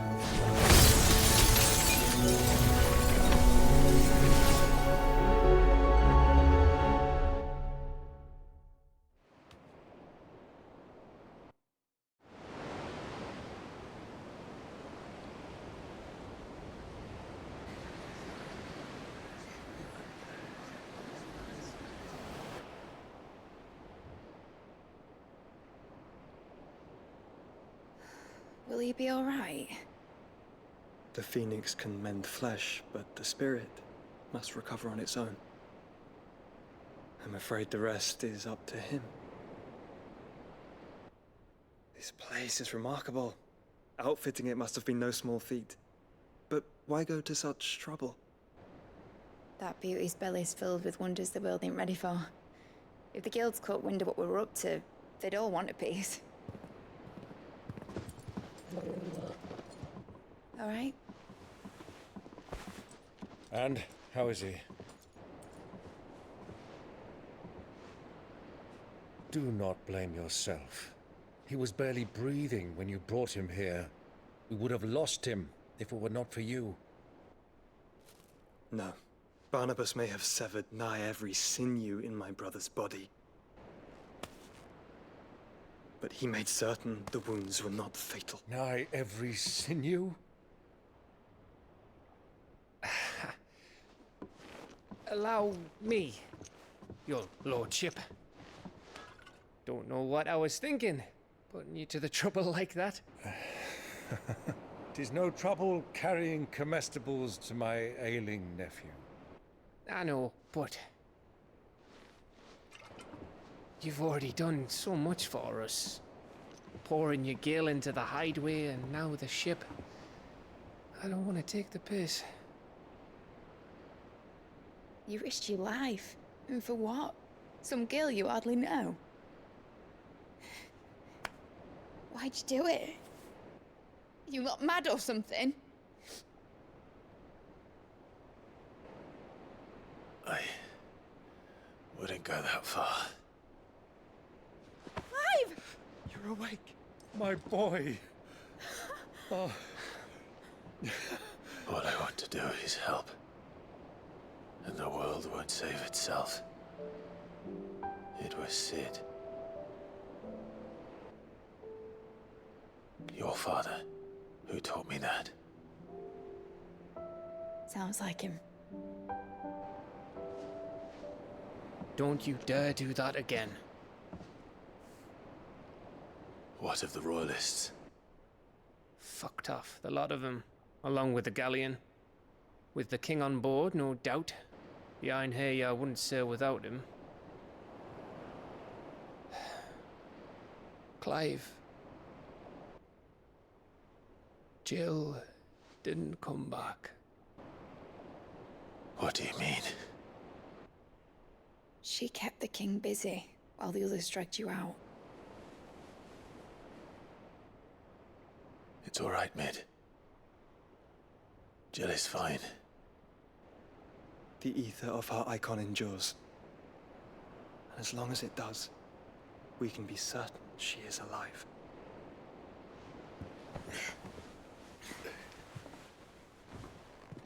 We must pursue the Black Galleon. Jill will be with the king, I'm sure of it. Well, good luck catching him, because my ship's going nowhere. It's the Mithril engine. She's got a kick like a wild chocobo and a mind to tear the hull in half. But you have an idea. Well, of course I do. My dad'll have seen this coming a league off. If I had his old writings... If you had his old writings, you'd be sitting under a fuckload of rubble. The ones Otto didn't save anyway. I suppose he might still have a few pages in his stores. We'll have to hope it's enough. Do what you can to ready the ship. I'll speak with Otto. In your condition, you really are mad. Perhaps. But the world really won't save itself.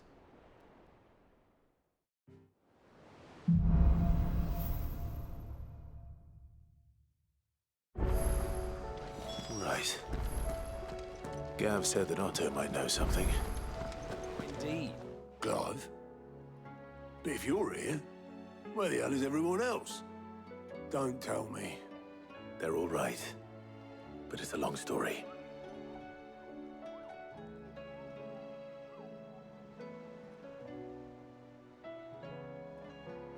You lot don't do things by halves, do you?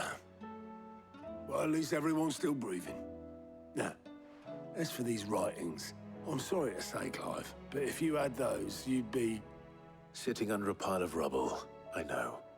But we were able to save a few bits and pieces from the ruins, most of which ended up being used to build this place.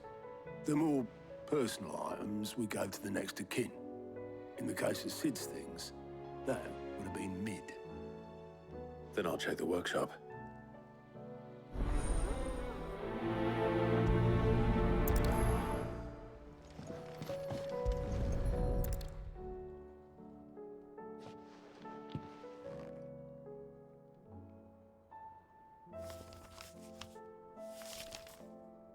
This looks like it's from Sid's old diary.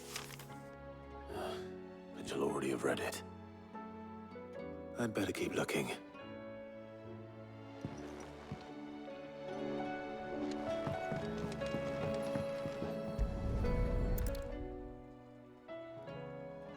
What do we have here? Oh. Sid's pipes. Something tells me Mid won't be needing these.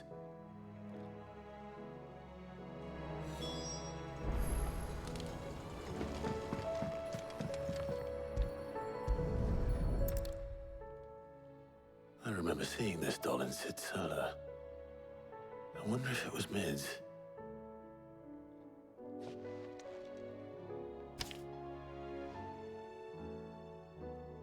Huh. What's this tucked inside it?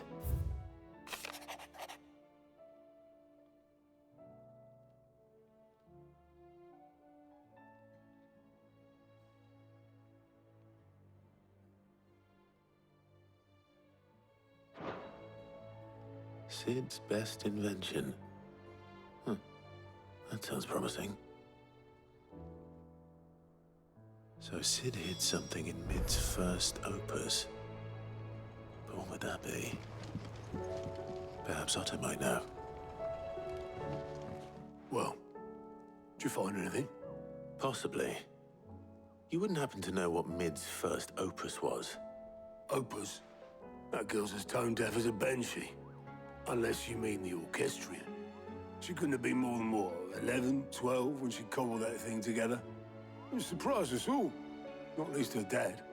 You should have seen how proud he was of the little scamp. What's that battered old box have to do with anything? I think Sid may have hidden something inside it. Wouldn't surprise me. Those two and their bloody treasure hunts. Half the things in the hideaway were hidden one time or another. I didn't break it. Well, I didn't break it.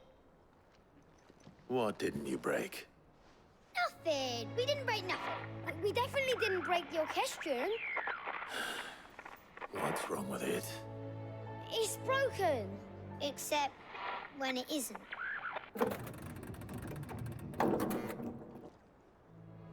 See?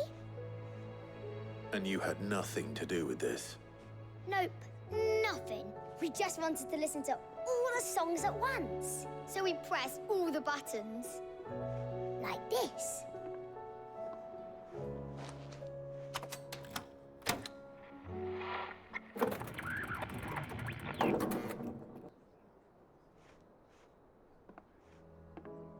See? All too well. All right, out of the way.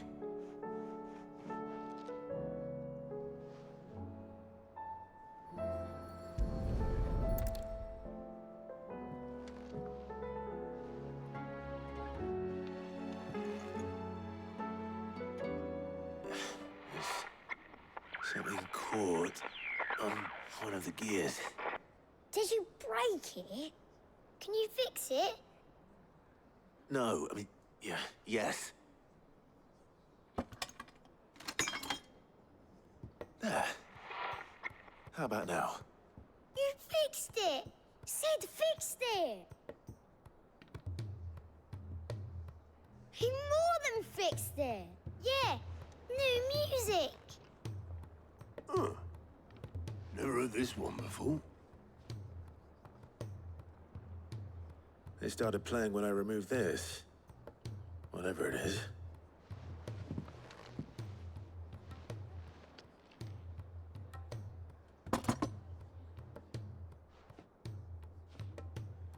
Well, don't look at me. I can tell you it's important, though. Sid showed it to me once and said as much. Said it was the stuff dreams were made of. Let's just hope it's the stuff ships are made of as well. Indeed. Let's see if we can make some dreams come true.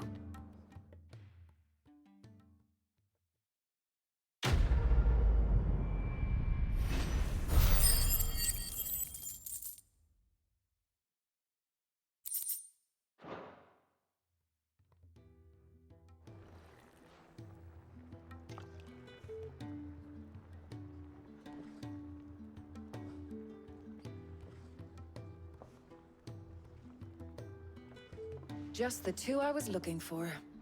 Aye. Lose a patient? Actually, yes. The Crown Prince just left.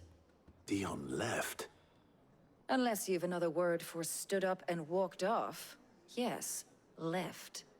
He did have the decency to leave a message with Obelisk before commandeering one of his dinghies. Should we go after him? No. We're not the Prince's keepers. He's free to do as he sees fit. I'd rather he did so in bed. His wounds are nowhere near healed. Much like yours, I suspect. Otto told me what happened in Canver. What is it with this realm's princes and their aversion to rest? Ask me when I get back. Though I may be sometime. Then at least try to stay safe. And if that fails, try to stay alive, eh?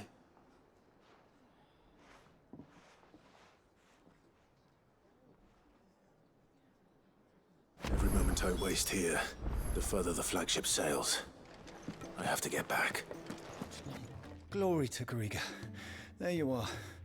I'm not a moment too soon. What's happened? Tyre's busy working herself into an early grave. Since the arrival of her latest patient, she's refused to stop, even for a moment. I've tried offering to see to him in her stead, but she won't hear of it. Clive, she hasn't left the infirmary in days. She's pushing herself too hard. And if she doesn't rest soon, will you talk to her? Order her to her chambers if that's what it takes. Because if she keeps this up, I fear the hideaway will be without its best physica before too long. I know better than to order Tyre to do anything. But I'll speak to her. Thank you. I pray you have better luck than I did.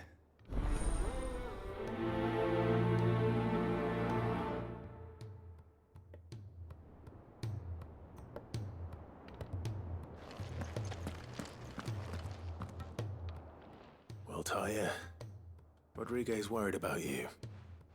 And if what he says is true, then so am I. We all admire your dedication, but you do need to rest. I will, when it's time. Until then, I'm staying put. We owe him that much. Who is he? Someone from my past. Someone who doesn't deserve to die alone. It won't be much longer. The crystal's curse has almost finished its work. If I had the tears, I could ease his passing. But without them, we've nothing that will touch the agony of those last few hours. How would tears help this man? Not my tears. Tears of mercy. Alicia. It's the only thing strong enough. You wouldn't, Tyre. Surely. There must be something we can do for him. Sometimes an easy death is the greatest kindness we can offer. You do well to remember that, Rodriguez.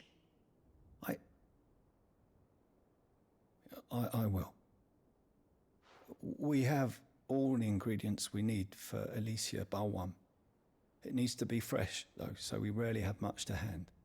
I can make the draft if you can bring me what we're missing. Just tell me what you need. There is a species of venom-weeping spider that lives in the forests of Norvent, near Lorbert's Pass. Bring me one of their eyes. Preserve it as best you can, but avoid contact with the tears. I'll make sure the other ingredients are ready before you return.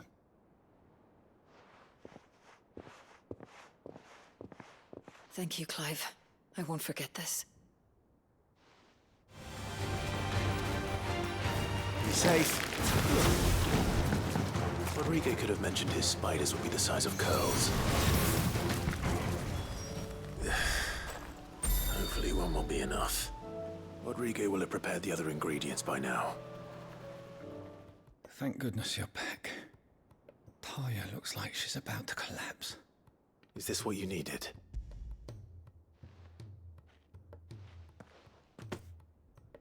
Yes, it is. Thank you, Clive. I'm loath to give a patient Alicia, but Talia's right. Sometimes it's all we can do. A single dose dulls even the most agonizing pain, and all other sensation with it. It may be a gentle way to die, but it is death nonetheless. I wish there was another way.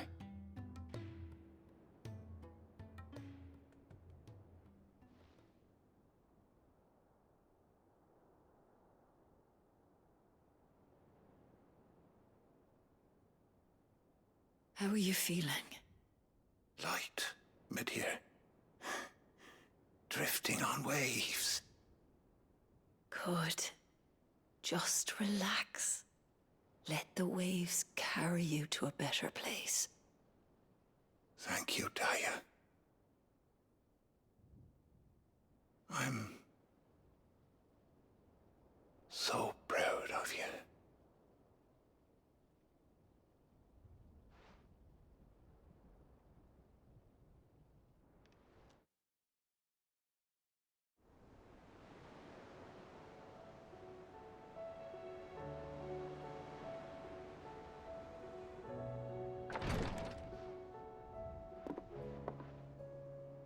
He's gone. Thank you, Rodrigo. And you, Clive? I'll see that he's properly laid to rest.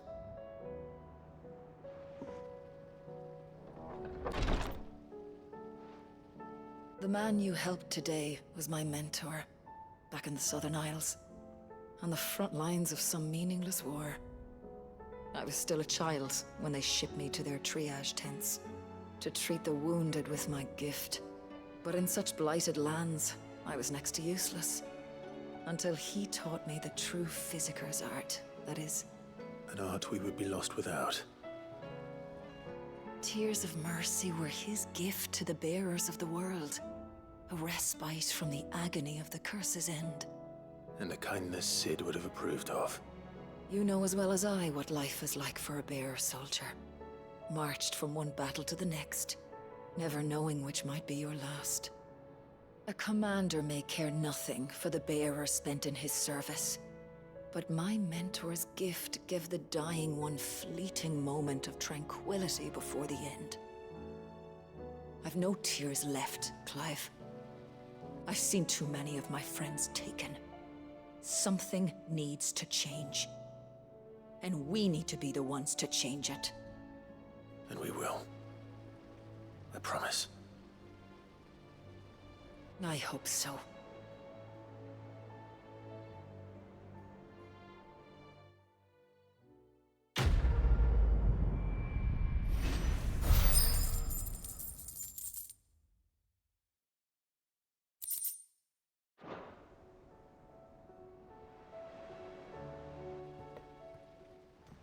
All right, Clive. Blackthorn told me you helped him out again. Tough for that. Speaking of which, I'm actually a bit, Worried about him. And you want my advice? afraid so. It's a bit of a funny one, this, but I saved this posh knob while I was out on a mission, and he gave me this flashy ring to say thank you. So, obviously, I show it to Blackthorn, thinking he'll be impressed, only for him to go white as a sheet and quiet as a curl instead. Try as I might, I can't for the life of me work out what could have got him upset like that. And seeing as how Blackthorn opens up when you're around, I thought maybe... I'd speak to him again. Well, I suppose there's no point leaving him to stew. Cheers, Clive. I'll be sure to pay him a visit as soon as I have a moment. All right, I'll meet you by the forge then. You come along when you're ready.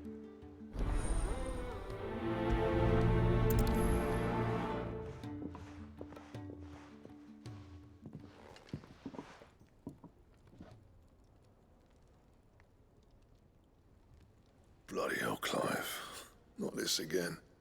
Oh, ain't you got better things to do with your time? That remains to be seen.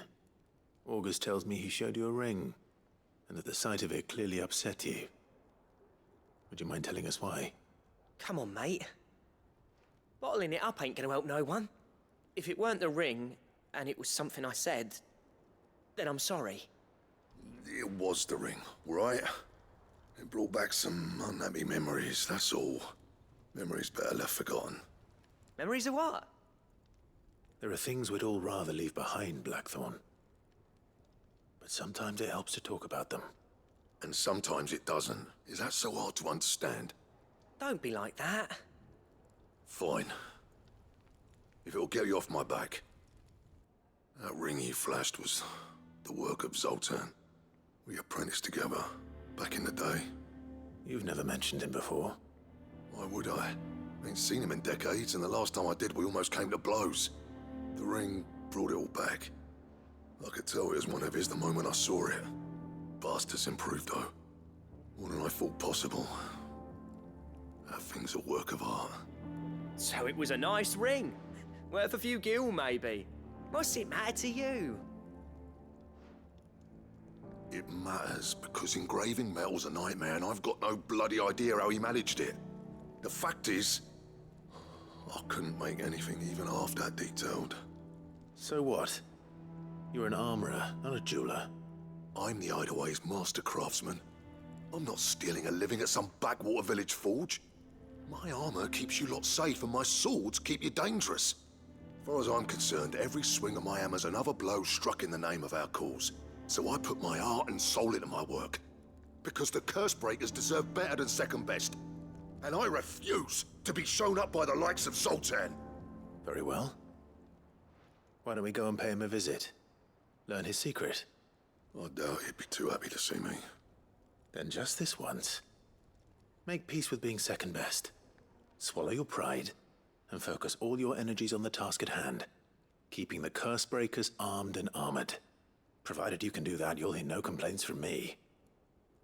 But if you can't, and it's going to distract you, we need to do something about it. What'd you say, Blackthorn? You know he's right. And it's not like you'll be going alone. All right.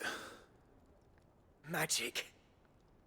So, where do you reckon old what's-his-name is then? Zoltan, was it? In Dravozd, my old village. He won't have left. He's the chief. Dravozd, eh?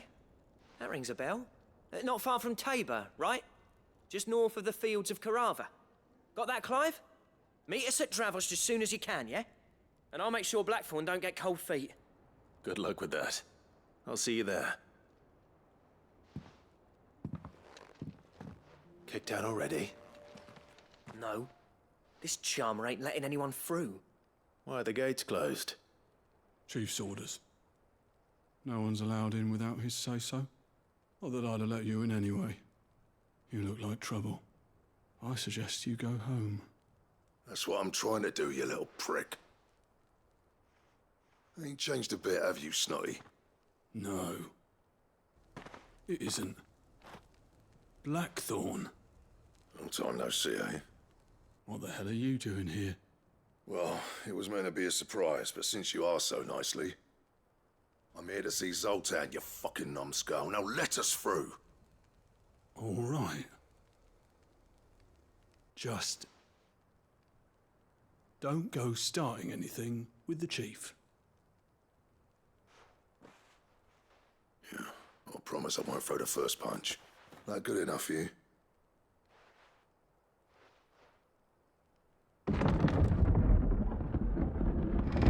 Go on then. Much obliged.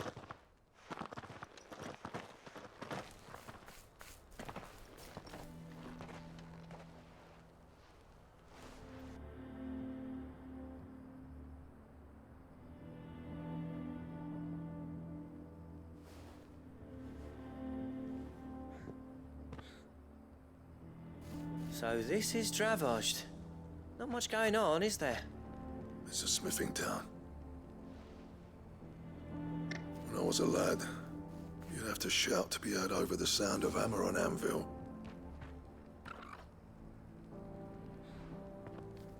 Clive, you're good with people. You speak to Zoltan. Hey, you ain't backing out now, are you? There's a river of bad blood between me and the chief. But if someone can build me a bridge, then I'll cross it. All right. I'll see what I can do. I appreciate it. He'll be near the forge on the hill. It was our master's. He'd have inherited it when I left. The forge on the hill? Good luck. You'll be needing it.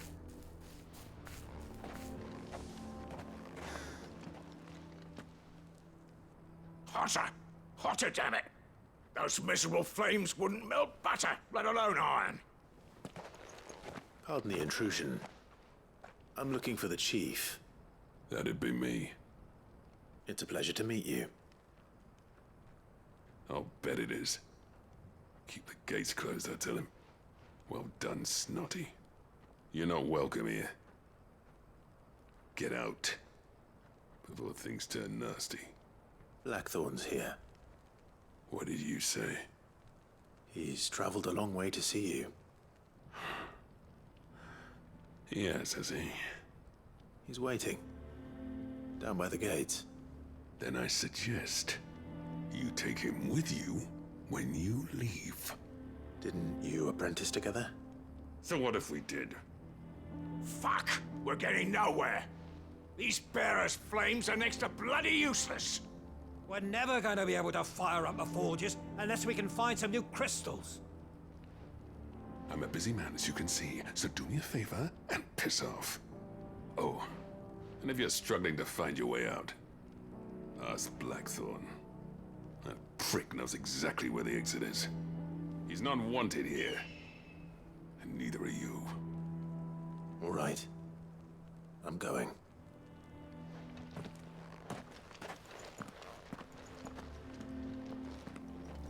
Let me guess. Zoltan told you to piss off. As a personal favor to him, yes.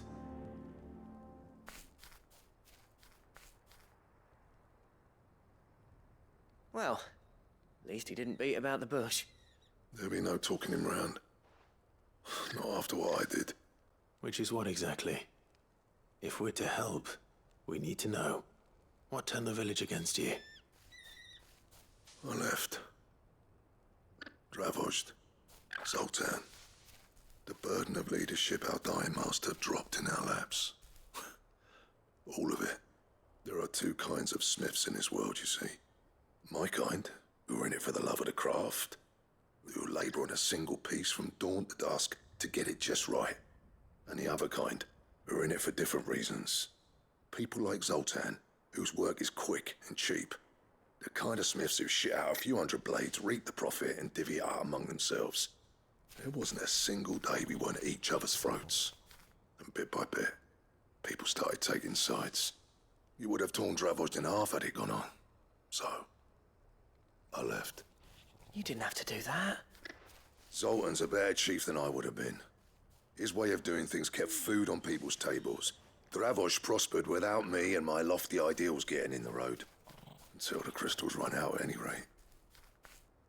Without magic to fire the furnaces, this place is as good as dead. It depends on how you look at it, though. There's got to be other ways of making fire. We manage it in the Deadlands. Thanks to Sid's ingenuity, yeah. He saw all of this coming. Knew crystals were the problem, not the solution. And spent years coming up with ways of doing without. You know what I mean, though, right? Where there's a will, there's a way. What I'm trying to say is that it's not your fault. You couldn't have predicted this. It doesn't matter whose fault it is. I don't want to be the greatest smith alive just because I happen to be the last. Clive. Dravojd won't last long without its furnaces. So, do you think it's time we shared Sid's bellows with the world? The way I see it, it's your decision to make. Hold on, Blackthorn. Sid made those things for us. They give us an edge over the rest. And you'd be throwing it away. All right. Do it. This place was your home. I won't abandon it to its fate. Sid's creations were never meant to be hoarded. It was only ever a matter of time before we shared them. Let this be another step on the road to freeing Valisthea from the prison of the Crystal's blessing. Dravost will show the world that it's possible. Wouldn't you agree, August?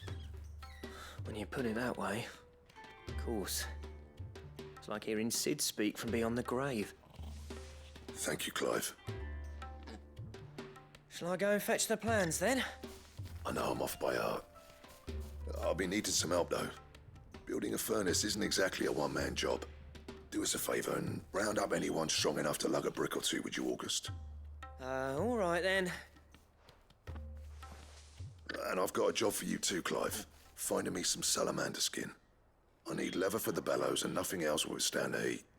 Luckily for us, salamanders feed out in the fields of Karava. Time for a spot of hunting, then. Let's make this quick, shall we? I dare say that will be enough for a decent set of bellows. Any trouble finding the skin? Nothing I couldn't handle.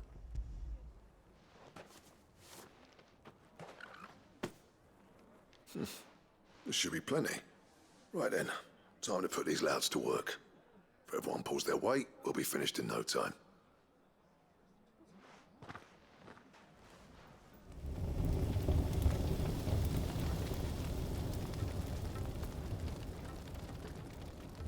Well, I'll be damned. I honestly didn't think it'd work. But it's hot enough, all right. And without a single crystal in sight. You know what this means, don't you? I do, yeah. Dravost is saved.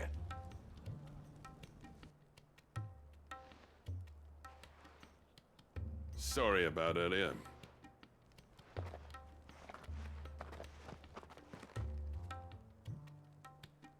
I take back everything I said. That thing you built us is an honest-to-God's marvel.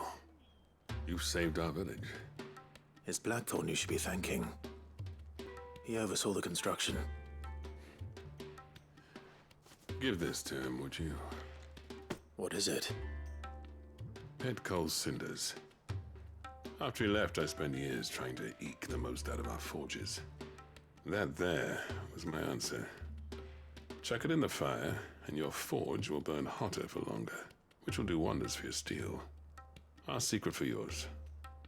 Only fair. I've always envied Blackthorn. Since the day I became chief, I spent every spare moment trying to match up to the bastard. No amount of sleepless nights at the Anvil will ever bridge that gap, though. He's a genius. Plain and simple. The man Dravost needed. But he took all his talent and left. Gifted and free. Is it any wonder I hate his guts? The cinders would mean more coming from you. I need to forgive him first. And that's not gonna happen.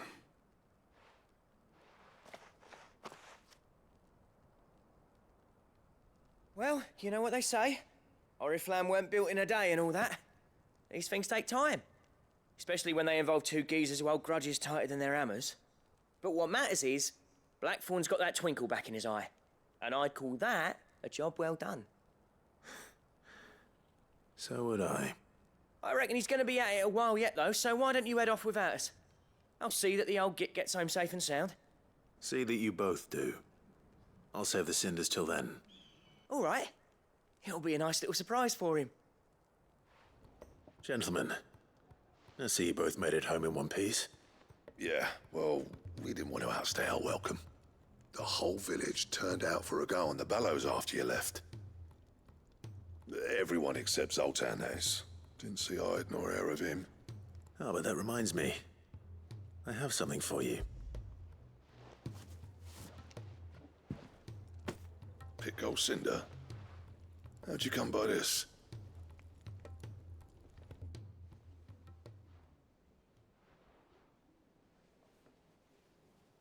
And you're sure he wanted me to have it? I'm sure. He didn't say so, but I think he wants to forgive you. Huh. Imagine that.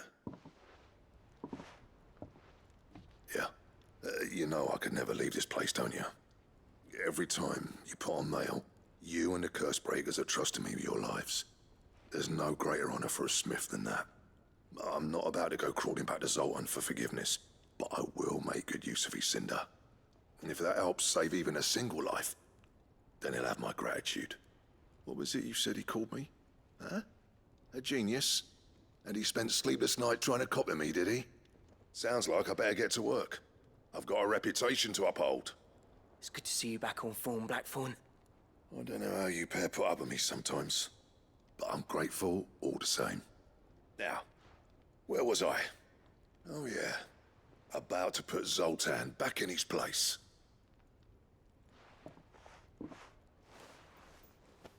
Ain't got the art to tell him how similar they are. Stubborn bastards. A little healthy competition should be good for him. You're not wrong. Still, it's a shame him and Zoltan couldn't let bygones be bygones. No use grumbling about it now, though. Blackthorn's happy. Or as near to happy as he gets. And that's good enough for me.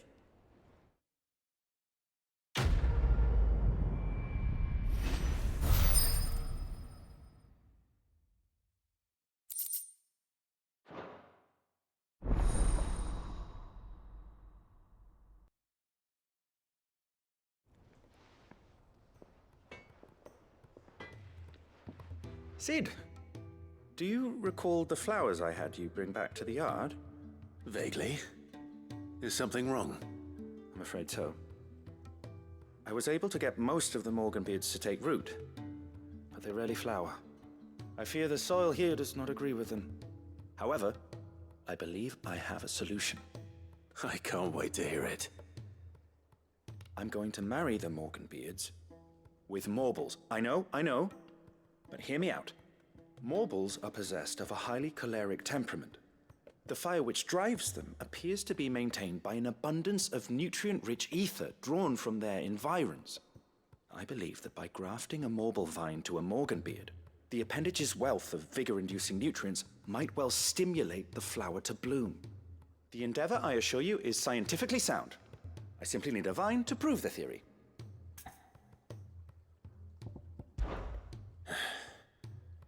And all you need is a single vine from an ordinary Morbol. That is correct. A single vine. As for the Morbol, I fear ordinary may not suffice. But, as luck would have it, a most extraordinary specimen is rumored to haunt the swamps of Rosaria. Why, a notice concerning this very creature was only recently posted on the hunt board. How timely. Well, I shan't keep you any longer. I know you have much to do, as do I. Now, where did I put my watering can?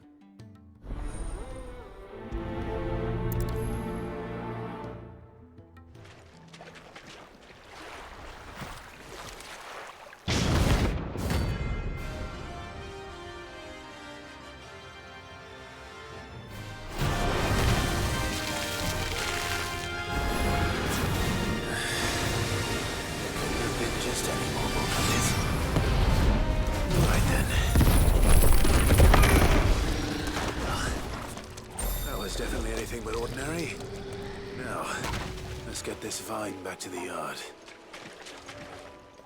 Sid, I can't help but notice that your satchel is twitching in a most violent manner.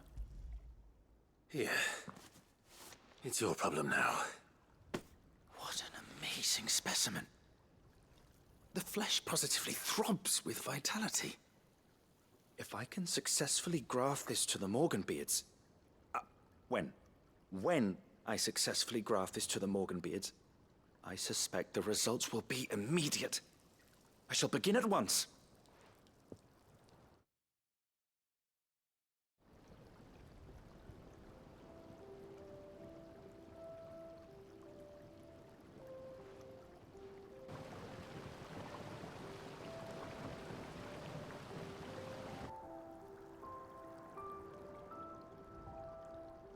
It's just as I hoped. Witness how the Morganbeards have taken to the blighted soil. How they bloom with heretofore unseen vigor. Why, I dare say such a vine graft would yield similar results when applied to other specimens as well. I'm glad I could be of assistance. You've not only helped us, Sid, you've saved us.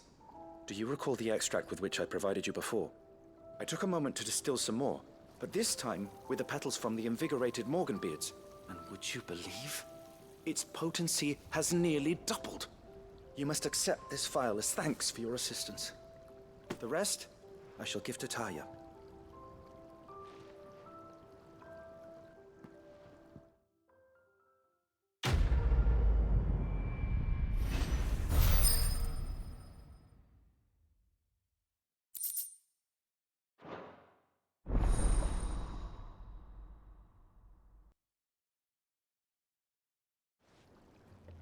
Clive, I wanted to give you something for the kindness you showed my mentor. What's this? A chest of all the medicines you're ever likely to need. Seeing as you're so reluctant to come to the infirmary, I thought you might as well take a part of the infirmary with you. I'm sure it will be very helpful indeed. And Taya, try not to work too hard. And work Rodrigue all the harder, you mean? He's a quick study, but he's got a long way to go yet. I'll take that particular piece of advice when you heed it yourself, thank you very much. Besides, who else is going to see that your brother takes his medicine? Who indeed?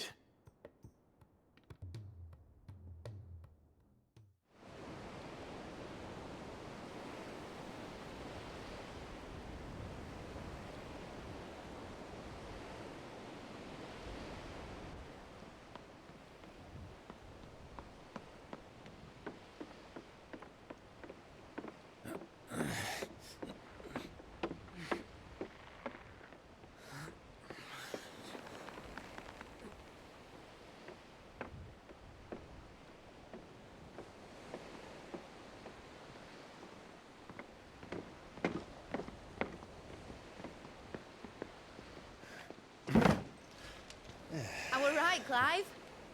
My dad had it all worked out. He'd be proud of you, Mid. His writings may have helped, but this achievement is all yours. Can we catch them? The Ainayar's one of the largest, fastest vessels ever built. And it won't help she has the wind at her back. Any other ship would be hard-pressed to keep pace with her, let alone reel her in. But this isn't any other ship. This is the Enterprise! And the world's never seen anything like my dad's engine. It certainly hasn't.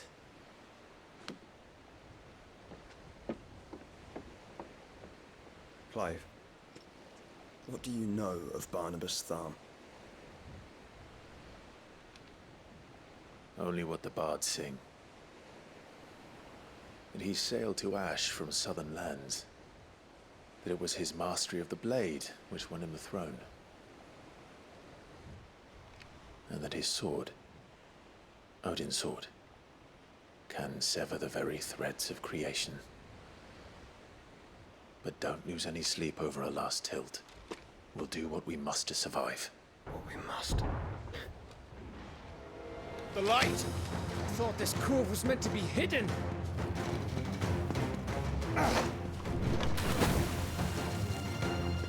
Mid!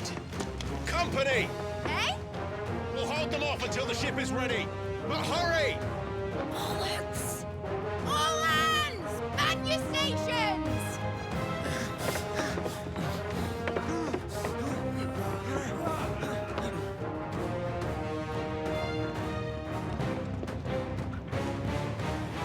Everyone with me?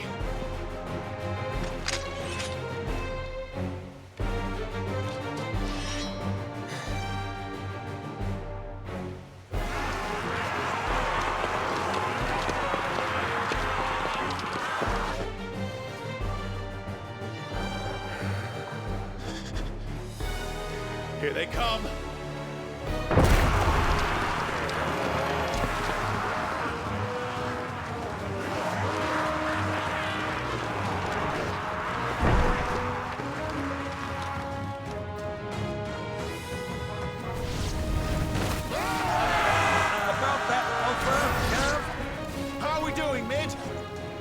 I thought you said that ship was fast!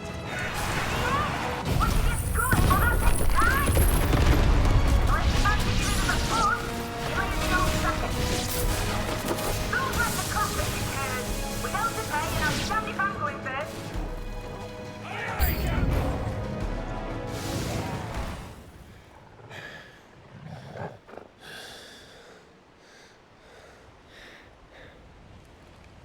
That was easy enough. All right, you lousy lot. Get your asses on board. She's ready to sail. You heard the captain?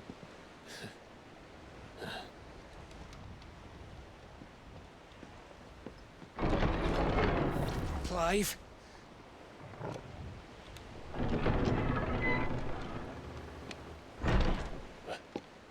But I thought he was... Confounded. Then it is as I feared. Sleipnir is no man, but a creation of Odin.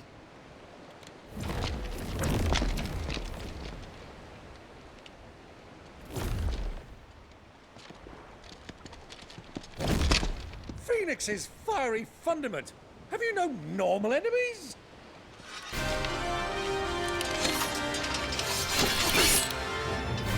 Up for another round? Of course we are.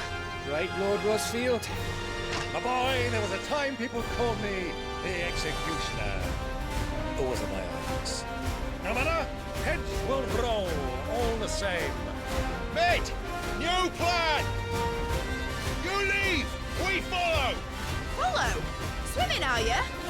Oh, bugger me! Weigh anchor! Engine's dead slow ahead!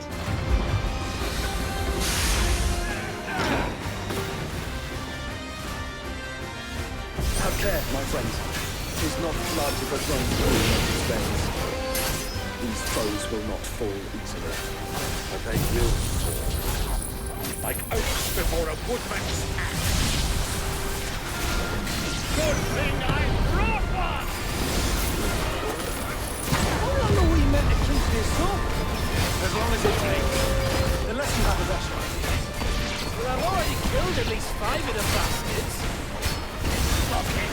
Let's do the lot.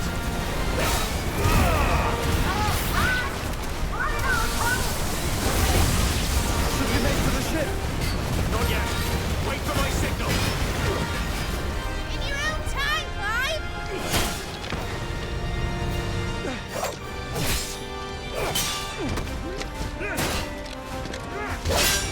Right, run for it!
Mate! Alright, engine full ahead!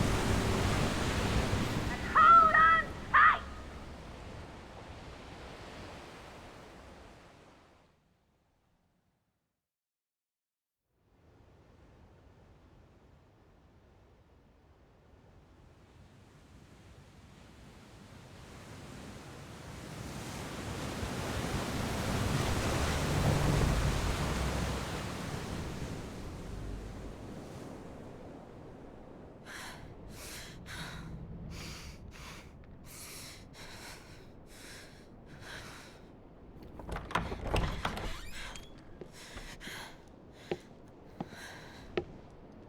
What do you want?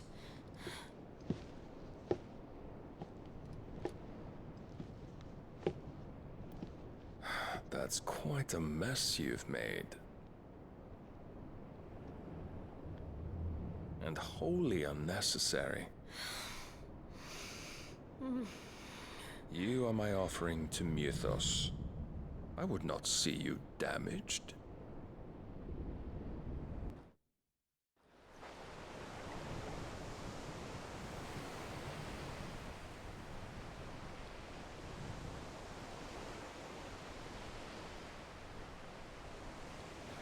Now back to your stations! Every bell spent treading water puts another league between us and the galleon.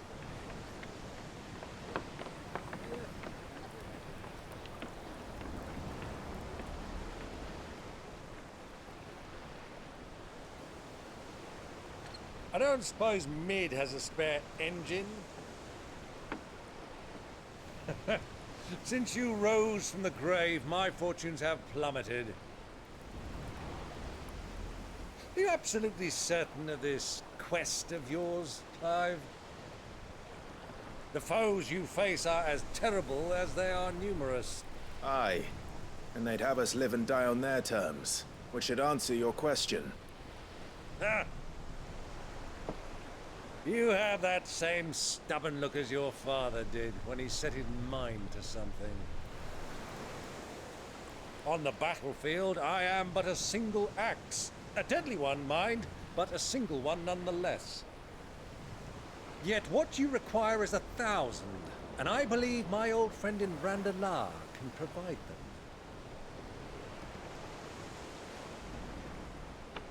Take care, Clive. I have many more tales of your father's exploits to share. And I cannot very well do that if you're dead. Again. Good luck, Uncle. And may fair winds attend you. As for you, Joshua, take care. I shall do my best, Uncle. Farewell, my nephews. When next you see me, it shall be with an army at my back.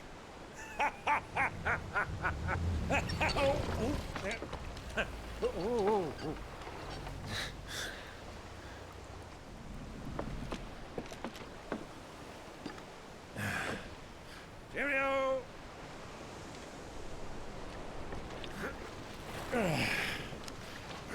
Oh, yeah. Do keep up, my boy.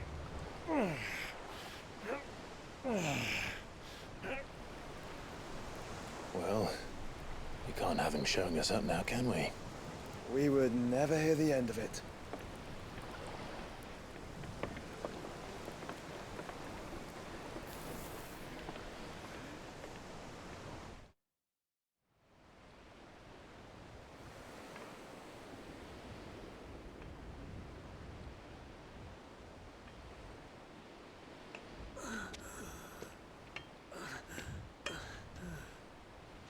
Great God of mercy.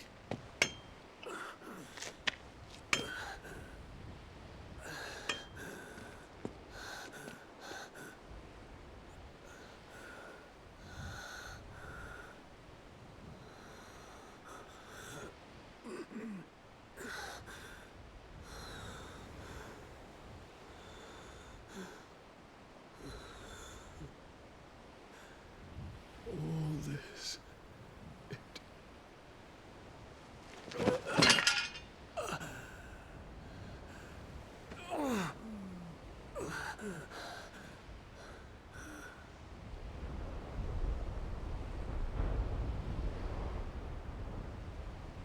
What have I done?